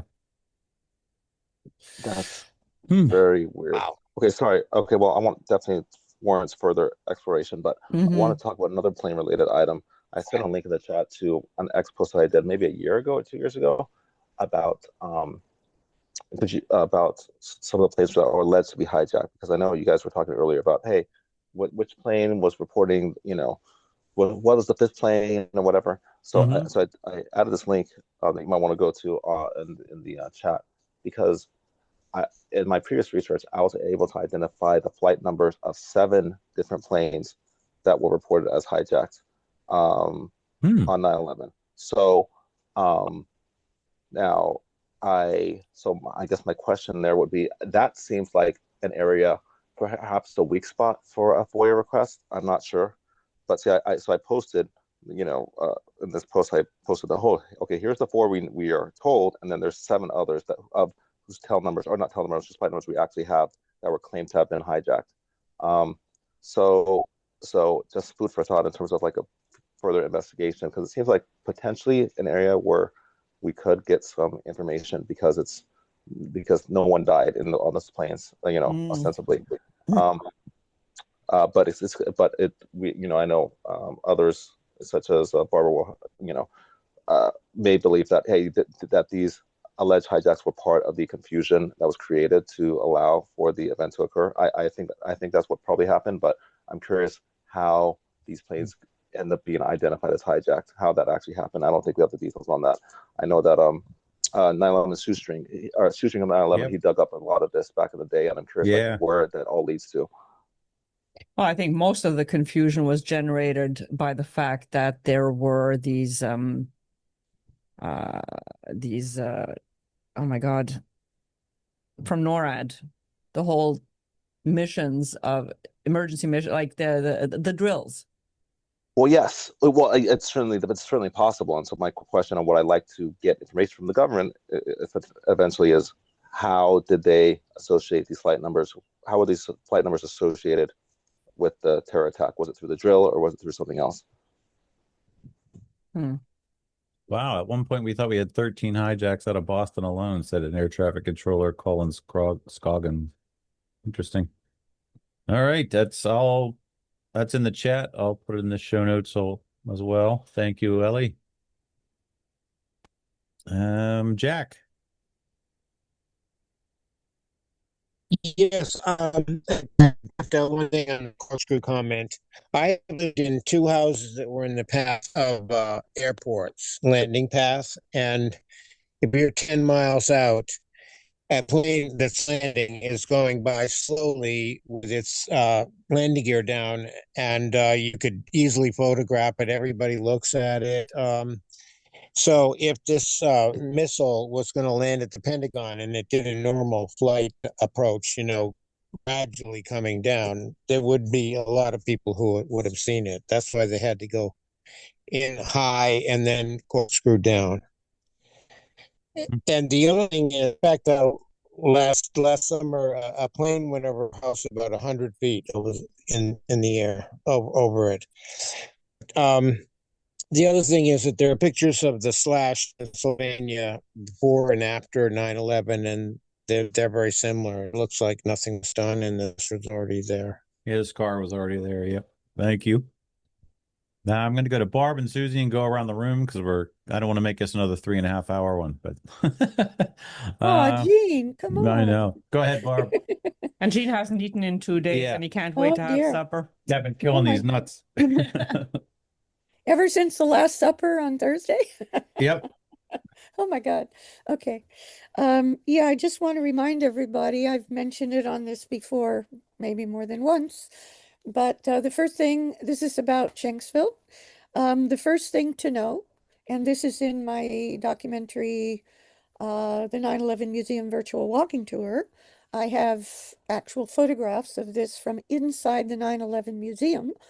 There is actually very little compared to, of course, the World Trade Center, and even less than the World Trade Center on the Pentagon, and even less than either of those on Shanksville in the museum. However, there is a map of the area like the one Gene showed, and in my documentary, the 9/11 Museum Virtual Walking Tour, there's a photograph that I actually took inside the museum, put it in the documentary. It's probably still there. Somebody screwed up putting it in the museum because the caption of it states that the debris field from the plane began 8 miles before the alleged crash site. Yep. Okay. That's in the museum. Okay. By the way, my 9/11 Museum Virtual Walking Tour, I'll send Gene and Sandra the link to that again. Well, 'cause Gene's I really- looking for it right now as you're speaking, and he's having I've had it Hijackers before. with GGER. YouTube's definitely trying to. Well, it was taken down during COVID. My Yeah. Behind the Smoke Curtain and the Walking Tour were taken down for alleged hate speech, if you can imagine, during COVID. So it's up on archive.org and Rumble, I believe. I will send you the link. All But right. anyway, people should watch it. So there's, I believe in the Walking Tour, could also be in Smoke Curtain. I don't think I knew about it yet in Smoke Curtain 14 years ago or more. But Professor David Ray Griffin and myself, and also I'm trying to remember her name from the former flight attendant from San Diego, from the San Diego 9/11 Truth Group. If you tell me her name, I'll say, yeah, that's it. Anyway, one of her best friends was one of the air traffic controllers at Dulles Airport. And she told Professor Griffin and myself in San Diego over brunch, and boy, did David Ray Griffin perk up, and so did I, that her friend said that, now, what I'm about to tell you is surprising to me. What she claimed is that there were air traffic controllers who were watching what was happening in Shanksville on their screens in Dulles Airport, near Dulles Airport, the air traffic controller, FAA air traffic control near Dulles Airport. And that they watched as the fighter jet, or fighter jets, I believe there were two of them. But anyway, one of the two fighter jets that were sent by Cheney to shoot down the plane, they could see the blip for the plane.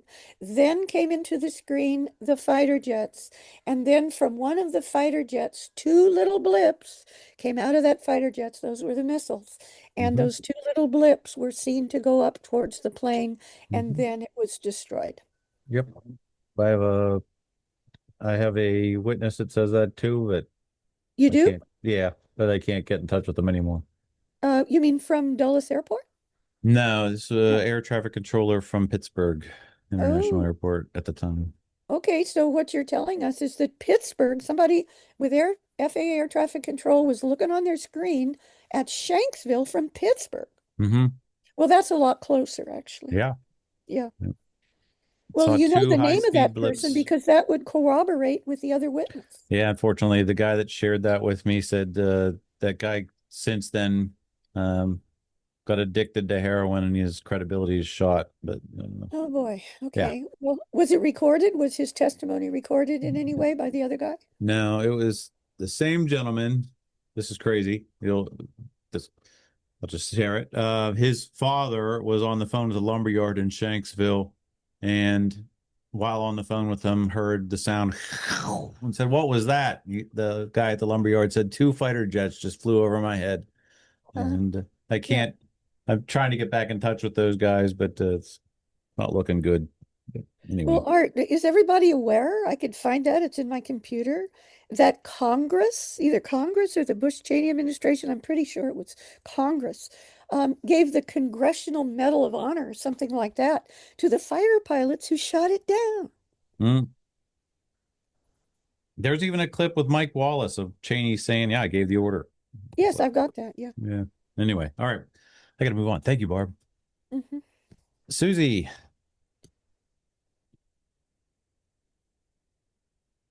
There it is. Hey everyone. Happy Resurrection Day. Happy Resurrection Day.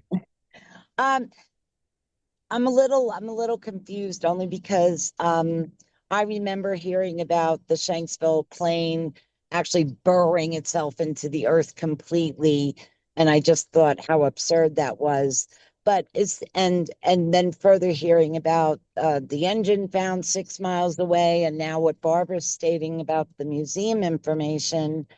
Was there ever any type of FAA report that followed the protocols of their investigations about putting planes back together and reconstructing them rather than burying them? Like, was there any information about that was made public by the FBI or the FAA or anything like that we can draw some information from? Because it sounds like everything's pretty far out there. That sounds like the information we have is that none of the 4 planes were ever reconstructed on the grid as they're supposed to do.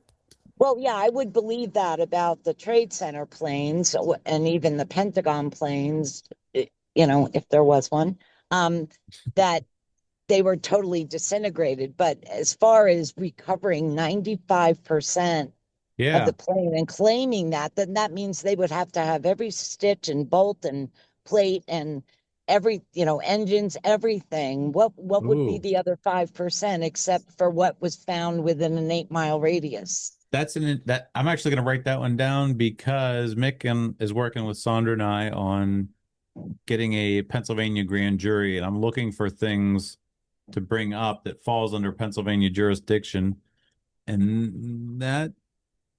I mean, to account for every piece of that plane or 95% of it, you would need to have reconstructed it, I would think. You don't just lay them all out like over miles. And these investigations take years. Yeah.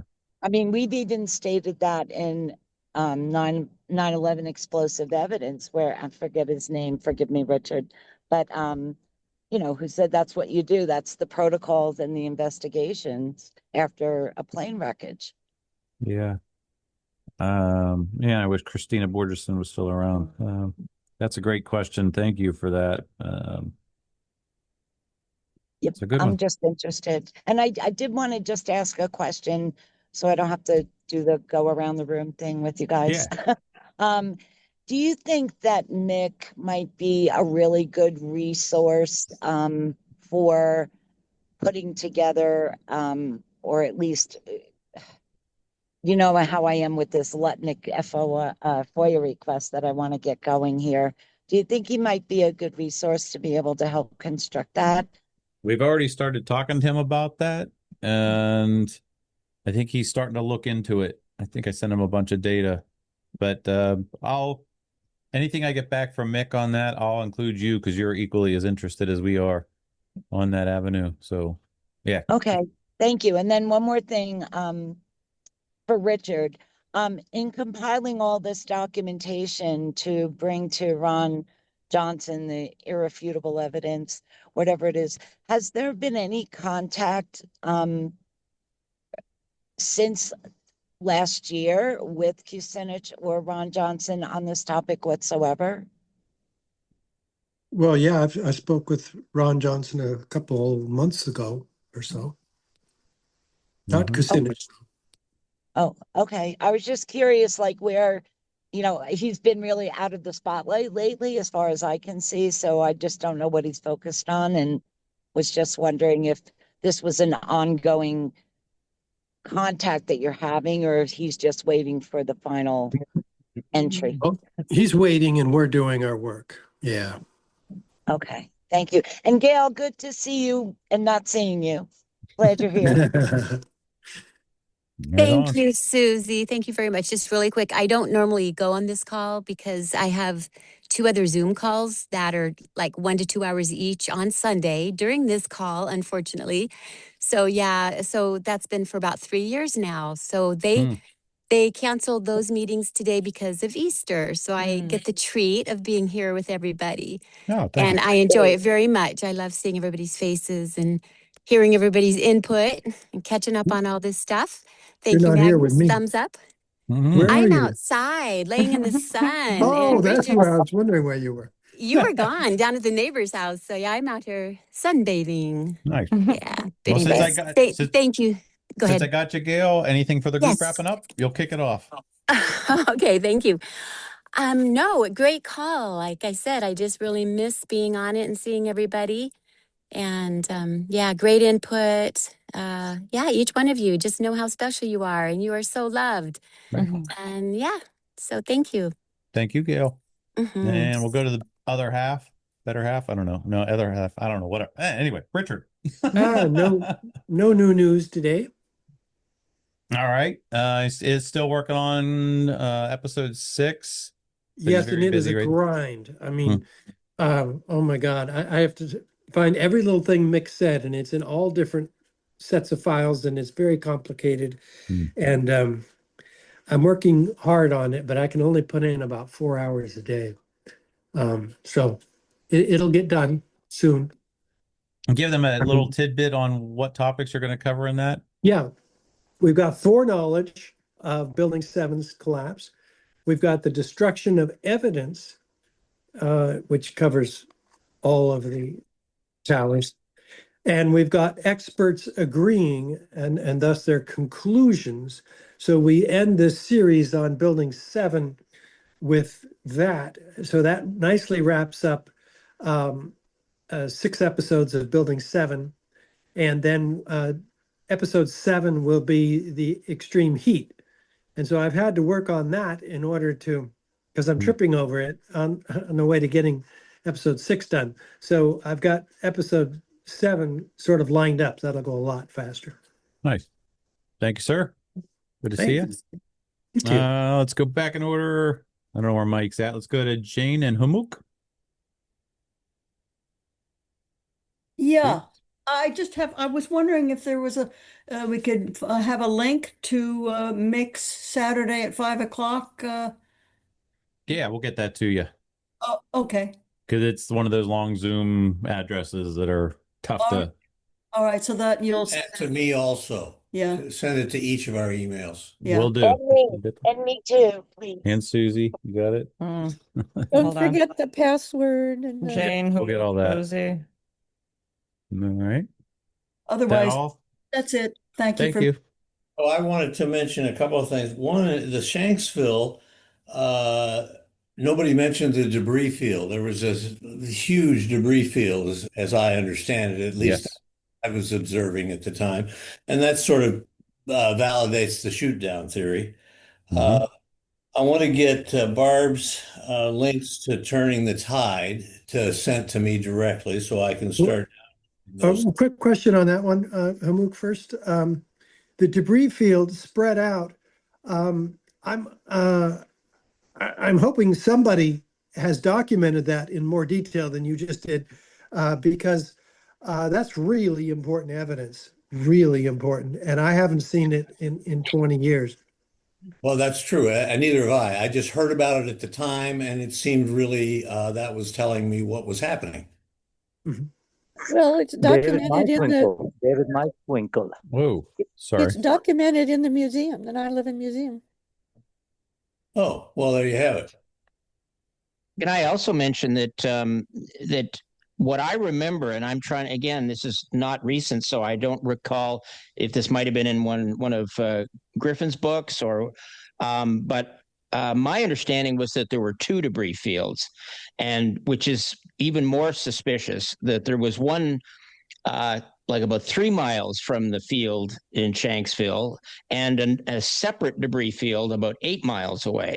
So there was a considerable a distance between the two debris fields, which to me would not suggest a shoot down to me.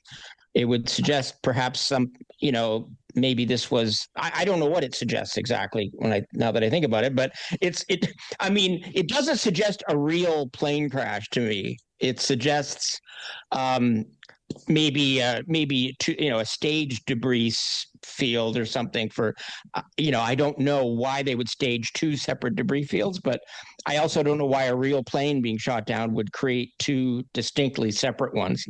And that's what I always understood the claim to be that they were making. Yeah, I Well, never. sorry, my hope is that we can all put all this evidence together, and then Gail and I would like to next year do a whole big 9/11 con Shanksville, with everybody, including Ken Jenkins and everybody who's got a piece of this puzzle all together in one place. Yeah. That'd be awesome. Here's one piece. I want to add a little comment to my piece. This is from transcripts, CNN.com. You can still get to it. I'll put the link in the show notes. But down here, we get Brian Campbell, CNN correspondent. Says, well, Darren, in the last hour or so, the FBI and state police here have confirmed that they cordoned off a second area about 6 to 8 miles from the crater here where the plane went down. There's apparently another debris site, which raises a number of questions. Why would a debris from a plane, and they identified it specifically as being from the plane, why would debris be located 6 miles away? Could it have blown that far away? It seems highly unlikely. Almost all the debris found at this site is within 100 yards, 200 yards, so it raises some question. We don't want to over speculate, of course, but there were some cell phone callers, blah, blah, blah, blah, blah, but something. Oh. Yeah. On CNN, no less. CNN, yeah. And that corroborates what the police officer and that fire chief had said about this crater or something. Anyway. Well, Richard and I had actually planned on doing that, the conference with Shanksville after we finished the Pentagon one, and then Richard got too busy with crime scene to courtroom. But that was way back then. That was our plan, our next step. So just for those, especially you, Craig, that that was really on our hearts back then. And I hope maybe there's more information out by now that can be added to what's already. Maybe this will motivate people to start jumping in there and digging in, because if you can come up with some great evidence and whatnot, you will be featured for sure. Are you still in touch with Dominic, Craig? Actually, yes. In fact, I'm going to be speaking to him this week because I wanted to, I think he feels a bit soured on the whole truth movement thing, and unfortunately, and sort of reminds me of the how Rob Balsamo used to be, sort of like like, oh, what's the point? It's a waste of time, sort of thing. And so I had a little bit of coaxing was involved, but I really, he's such an important resource in the fact, in the sense that he actually went there in person and spoke to people, met with Wally Miller, saw all the photographs, all that stuff. So I basically convinced him to get on the phone with me and give me a refresher on stuff that he and I had talked about maybe 4 or 5 years ago. So yes, so I'm anxious to put some time into Shanksville for sure. He's definitely against the shoot down theory. He very visceral about that. But he's also I want to hats off to him. Like back then, that took a lot. It's like the Dylan Avery of Shanksville for, he went out there, did the interviews that needed to be had, and got some really, the one from Susan, I think her name's Susan McElwain, about McElwain, yeah. She saw some white aircraft and it knew what it was doing, and it flew directly into the sun so as not to be seen. And yeah, there's some interesting things. I was going to say, go ahead. No, just that you got, his name is escaping me right now, CIT guy, you got him out of retirement too. So you might have some luck with Dominic. I guess I must be much more charming than people realize. Oh man, that was great. Funny. Well, are there like 3 major different groupings of thoughts on the Shanksville? A, the official story, a la Ken Jenkins. B, the shoot down theory, and C, some other theory which Craig is alluding to but not really getting at yet. That's what it seems to me right now. Yeah, I mean, the shoot down, I know David Ray Griffin felt that there was an indication that there was a shoot down, but my big problem with the shoot down idea is that it reinforces the hijacker idea. Like, why would you shoot a plane down? And then why, if you're actually shooting a plane down, why would you need a fake crash site? Why would you need to stage a crash site in a field if the plane actually crashed? Why wouldn't you just use the real crash site? Because it would show remnants of a shoot down. Good questions. Why? How would it do that? Well, because you didn't have anybody in the plane when you shot it down, and you didn't want to. Right. No, I'm thinking you're going to see an engine separated because the missile was going to hit the heat source, which would be the engine. So you have it would show evidence of a shoot down. So they couldn't show you. Why wasn't that the official story? Is what Craig's asking. Yeah. Yeah, basically right. So that's not what you were saying, but I get it now. Yeah, but I mean, indirectly, I am sort of saying that if you're gonna, what is the reason of having a fake crash scene if you're actually shooting a plane down? You've made a point, Gene, that's reasonable. In fact, that's the reason I always give. That's the response I always give to people who say, "Why wouldn't they just crash a real plane into the Pentagon?" And my answer is always, "Well, because then you'd have a broken open plane sitting on the lawn with no people in it." Yeah. Most my thought on the Pentagon is if they have video, if there was a plane hit the Pentagon, then why not just release the video showing the plane hit the Pentagon, and they won't release any of the because the videos. perpetrators control the videos. That's the answer to that one. Anyways. But if it really happened at the Pentagon or anywhere else, why not? If you're the official story keepers, why not release proof of it? They withhold the evidence. I can't think of one good reason why not to release the videos. But I have a comment about Shanksville. All right. Well, there's a retarded reason, which is, well, we've heard it for so long. They did it to divide the truth movement. That didn't exist at the time. But they withheld the videos so that there would eventually be, when there would be one day a 9/11 truth movement, it would divide people. That was the sole intention. And also, Jerry says, because shooting down your How many kids are on this hunt? You're shooting down your own citizens would have. This Maverick? Hey, holy moly, he's gonna tag it. Would have put Cheney in the crosshairs. Bro, are you talking to us? I think he's pocket dialing.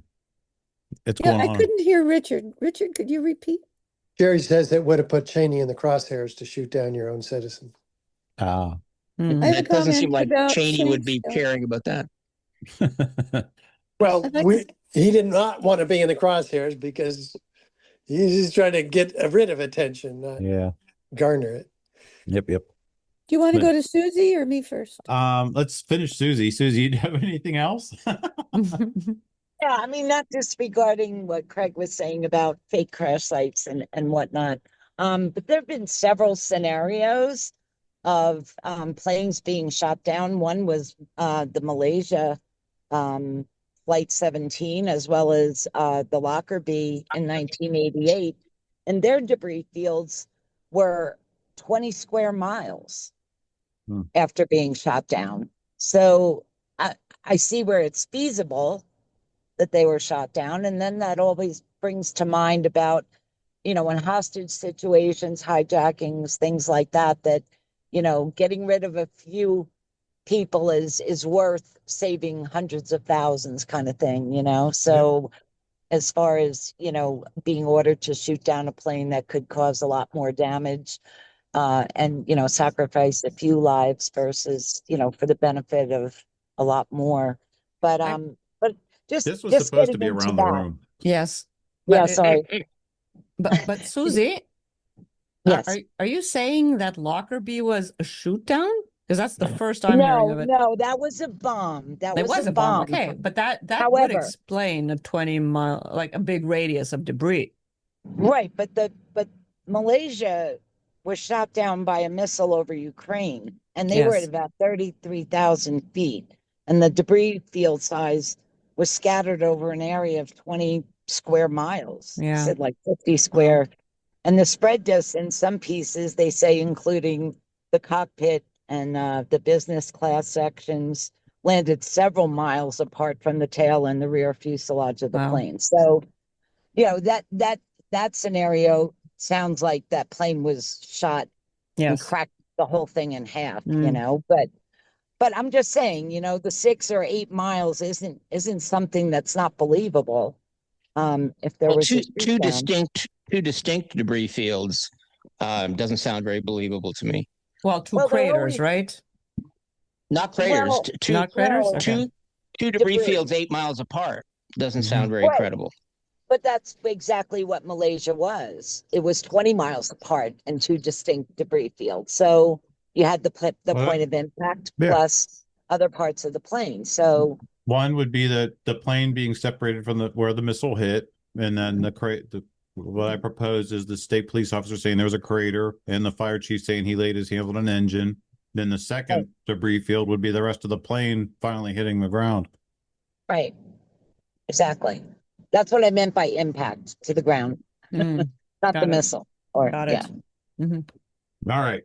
Okay, thank you. Thanks, Susie. Barbara? And then I'm going to continue to go around the Yeah. room. Yeah, okay. These two things about Shanksville, people probably knew but may have forgotten. They're really important. The claim has been made, I believe, I can't remember who made it, it's in my computer, but that the alleged crash site near Shanksville was a abandoned mine shaft. Okay, so how likely is it that a plane is just going to happen to go into this mine shaft, and that's the explanation for how come it got buried so completely? Okay, that's number one. But even more important than that, and this is part of the official story. This is either in the 9/11 Commission report, the major published volume, or in one of the staff reports, which I don't believe they were published in a separate volume I've got. I don't think they're part of the main book. But anyway, so part of the official story is, as many of us know, that there was a C-130 that got to it was sent to the Pentagon, but it got there after the alleged impact, a few minutes. We have the radar record for both the alleged official story plane and the C-130 from the 9/11 Commission report, staff reports. You can read them, and you can see the radar maps. And it's very clear that the C-130 was focusing its nose away from the Pentagon at the moment of the alleged impact on the wall of the Pentagon by the official story. Okay, what I want to connect that to Shanksville is that that plane, that C-130, was then redirected to Shanksville. There was also a small white commuter jet type plane at both the Pentagon. We're not talking about either the one that I believe the evidence shows was destroyed by the helipad or the official story plane. We're talking about a third one, and the C-130 is a fourth one, and the E-4B flying overhead was a fifth one. But that white commuter jet, a white commuter jet with maybe 12 passengers, places for 12 passengers, was seen at the around the Pentagon, near the Pentagon, and also at Shanksville. And in addition, the C-130 was officially redirected by the military to Shanksville. And oh, I forget, I think his name was Steve O'Brien. He was the pilot of the C-130. He was the one who called in the official report to back up the official story at both the Pentagon and Shanksville for the alleged crashes. Both. All right. Thank you, Barb. One other clarification in the beginning. She said mine shaft.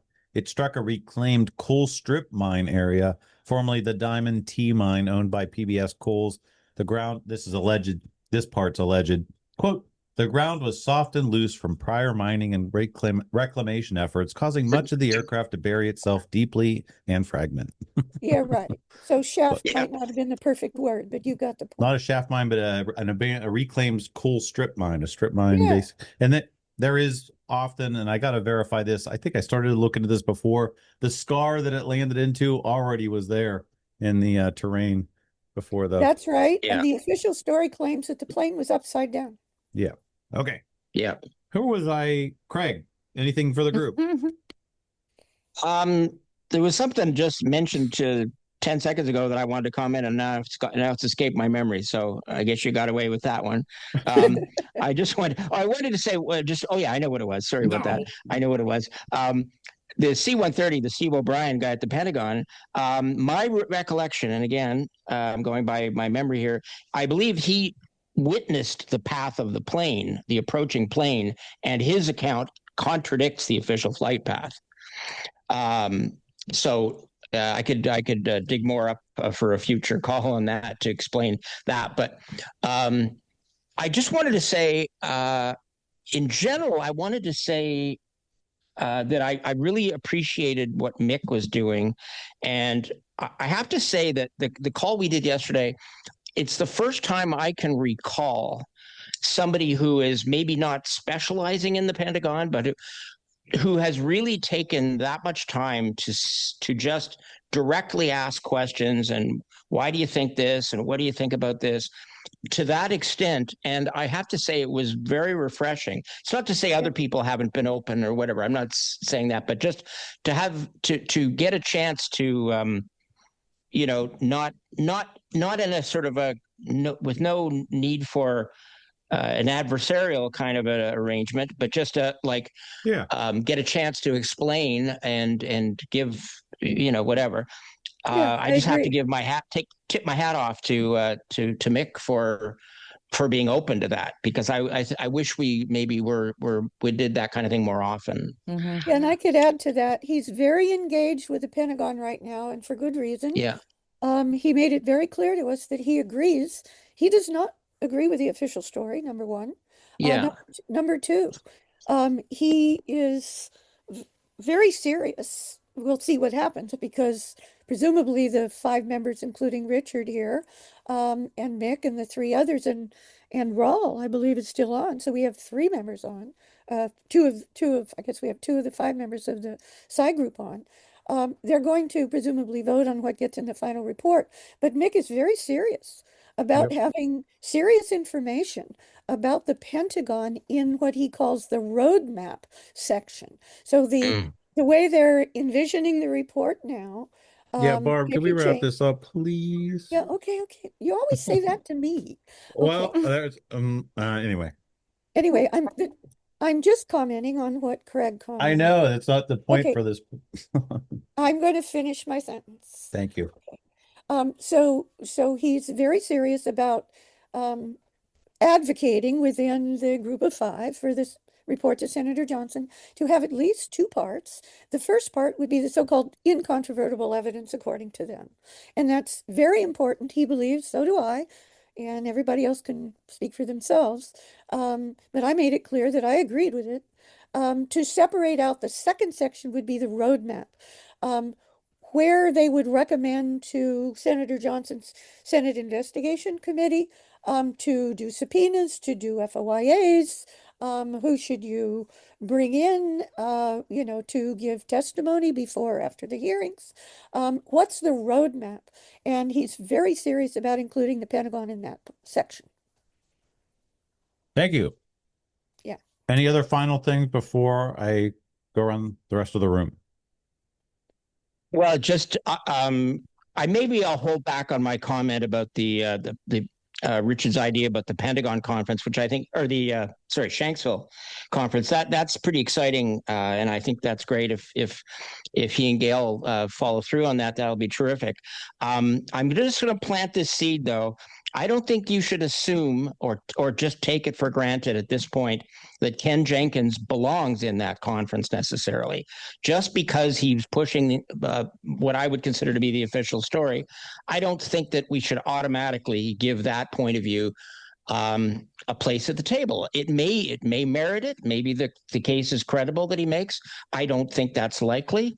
And I think, honestly, we cater to this group way too much. I think we should. I like Vic's approach. Let's just hear everybody out, and we'll see how that goes. But thank you.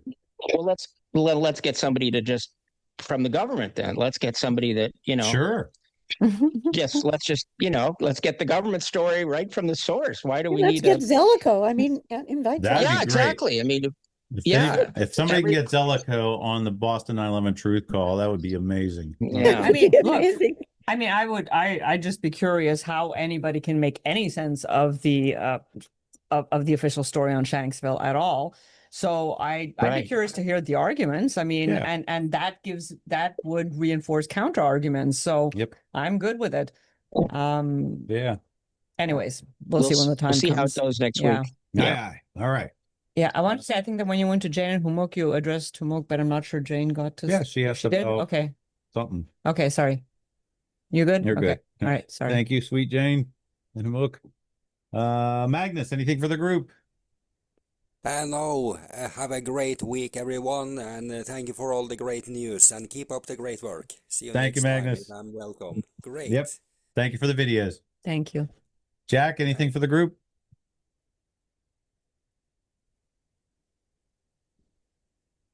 Whoop, where'd he go? Up there. Jack's trying. I'm back. I'm sorry. Oh, good. I just want to say that I really think we need to get this out in the public more. The research is great, but it is 38 to 42% of Americans get their news from Fox News. And I just looked it up, and Fox News is going to say this is all bullshit. So we need to get this out. And, when people challenge us, we can say, well, we have an answer for your challenge, but we really need to get it out. I think Richard's idea of the credit cards is really good, or DVDs, whatever is cheaper, and some of the leaflets are really good, could be enlarged, and so people could read them more easily. But we really need to get this stuff out. Yep. Thank you, Jack. I just want to reiterate, the cold months we're ending the cold months. We're getting into spring now. So we should be hitting the streets more often. However you want to do it, just passively wearing a T-shirt or handing out business cards, stickers, DVDs, these cards that Richard has out now. Any way that you do it. We all have done something in the past. Whatever resonates with you, however you like to do it, get ready to start doing it again because, as Marty Hopper said, our two biggest challenges are mainstream media and public opinion. And we're winning in public opinion. I think if you sit on social media for any length of time, the youngins they're getting it. And it's all from the efforts that everybody's been doing for the last 25 years. So thank you and keep going there. Thank you, Jack. It's easier to wear a 9/11 T-shirt than a 9/11 coat. That's all I have to say. All right. Brian Good, anything for the group? if you're there, sir. If not, all good. No pun intended. Ross, anything for the group? Yeah, I want to talk about thank you last week for connecting me with those Chicago Twin Towers that are going to be built, they say. I'm hoping it will. I want to say anybody that's rebuilding the towers, I think I'm going to be the first one to actually get it done from my health holds out. But it's always going to be about this exterior tubular configuration of the framework of the exterior perimeter. And that'll always be included in whatever kind of structural design comes up or architectural design comes up. It'll always have that element. And I would say about earlier, the discussion about the trusses pulling in. Yes, of course they did. And it was because of the core coming down. But also you got to realize that the frame, those tubes that comprise that exterior frame had to have been softened, especially in the World Trade Center 2, where the thickness of those square tubes, those square columns, every 1 and 18 inches, I believe they were on center, or was it? Anyway, I've got all that. At 3'4" was the modular system, but anyway, 60 columns on each facade had to be softened because those wall thicknesses there at that height were quite thick, 1.25 inches. And this was the strong type steel too, the KSI 50 steel. So they were softened for those trusses to be able to pull in. So the bolts didn't need to be quite as robust as you might think because the columns were so much compromised. So there's a lot of evidence for that. Anyway, I'm going to end with the truth trike issue, the consumer reminder. I'll get into that next week, but this is really about where I think you're going to have truth come about, which is about within each individual and what you can actually do to get the system to change. And one of the things is how you consume. And that is like the main thing, I think, that everybody should be focused on is changing their habits of consumption. So that truth trike is a critical element in that. And I'll get into that next week and share photos. Okay. Thank you, Ross. Barbara, anything for the group wrapping up?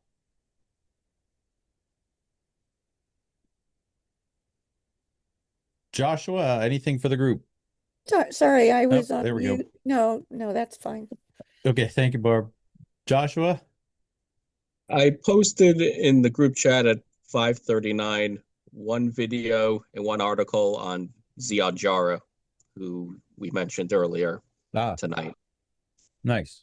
One from Adam Fitzgerald, which love him or hate him, he does good interviews on some people. He asks really good questions. So, and Nelson Martin. Nelson, yes. Yep. Thank you very much. I'll get those in there in our conversation. Thank you. Captain Raul Angulo, anything for the group? If you're there, sir. Nothing for me. All right. Thank you, sir.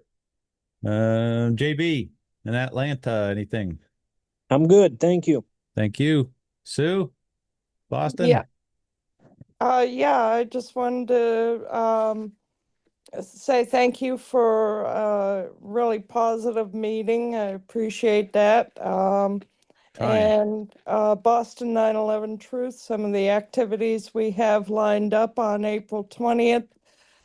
We're going to be handing out flyers at Patriots Day at Lexington and Concord ahead of the reenactment of the shot heard around the world. We have one of our members handing out flyers to MIT, and we're planning a banner, an aerial banner again this year for the 25th anniversary. We're going to be on the Boston Esplanade for the 4th of July. So we're busy, not necessarily online with Zoom calls, but we're still busy. Nice. And just final comment, let this, on this day, I pray for the ascension of truth. Good twist. I like that. Thanks, Sue. You're welcome. Yeah. Was Betty Smith part of Boston 9/11 Truth, or am I getting her confused with another group? I don't know the name Betty Smith. Okay. Sorry, I then Richard would know who I'm talking about. I was going through my list of people that we send the emails to, the invite to the war room. I was looking for something and I just started scanning like line by line, and I'm coming across names where it's like, I haven't heard from them in a really long time. People who used to be, Betty Smith, who used to come on this call. She didn't, not by video, but she did audio only. I was just curious. We haven't heard anything from her in a very long time. Michael Atkinson is another one that hit my radar quite a while ago. It's been 2 or 3 years. There's no activity for him on social media or anything like that. Curious Wasn't if he a anybody. former Marine guy? Yeah, he was. Yeah, and he was very vocal. He was on tap calls, but on other calls too. And yeah, so there's just and somebody, one name I came across and looked on Facebook, and on her page still exists, and somebody, a friend of hers, I guess, made a comment saying she no longer has access to Facebook. They shut her down or something. So I was like, okay, I guess that makes sense. So yeah, and so Betty Smith was one of them. So I'm sorry, I don't have any information. Okay. I've never heard of this person. I know Betty Smith, and I've been in touch with her for many years. And I haven't been able to get a hold of her recently. And she was in, what do you call it when you take morphine? It's, anyway, end of life. Hospice. Oh. I haven't heard from her, and I'll have to, actually, I have her daughter's phone number, and I'm going to call that pretty soon, and I'll let you know if I find out anything. Yeah, if you could. I mean, it's always kind of, it's sad for me to think that as connected as we are, if something were to happen to any of us, we wouldn't necessarily find out that quickly. And it's kind of, I don't know, it's sad. Or even you find out like after a long time that somebody passed away. So how did we not know this? And anyways, I just feel like we need to be connected better in some kind of way. As I'm just putting that out there. Yes, Jane. Jane put up her hand. You getting it? Sorry, I like that idea. I know, Sandra, I'm involved also with a smaller group, non-political, but that, where we're trying to get everybody's information and maybe have a point person who is likely to hear earlier than later about somebody's passing. So it would be involved with a group this large, but it is something that I think is important. Yeah, thank you. Right. Yeah.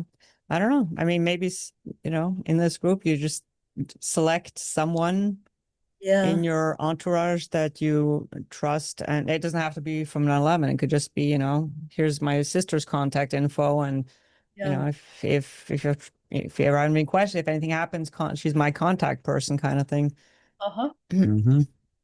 Yeah, my kids would already contact Richard, so you'd all know.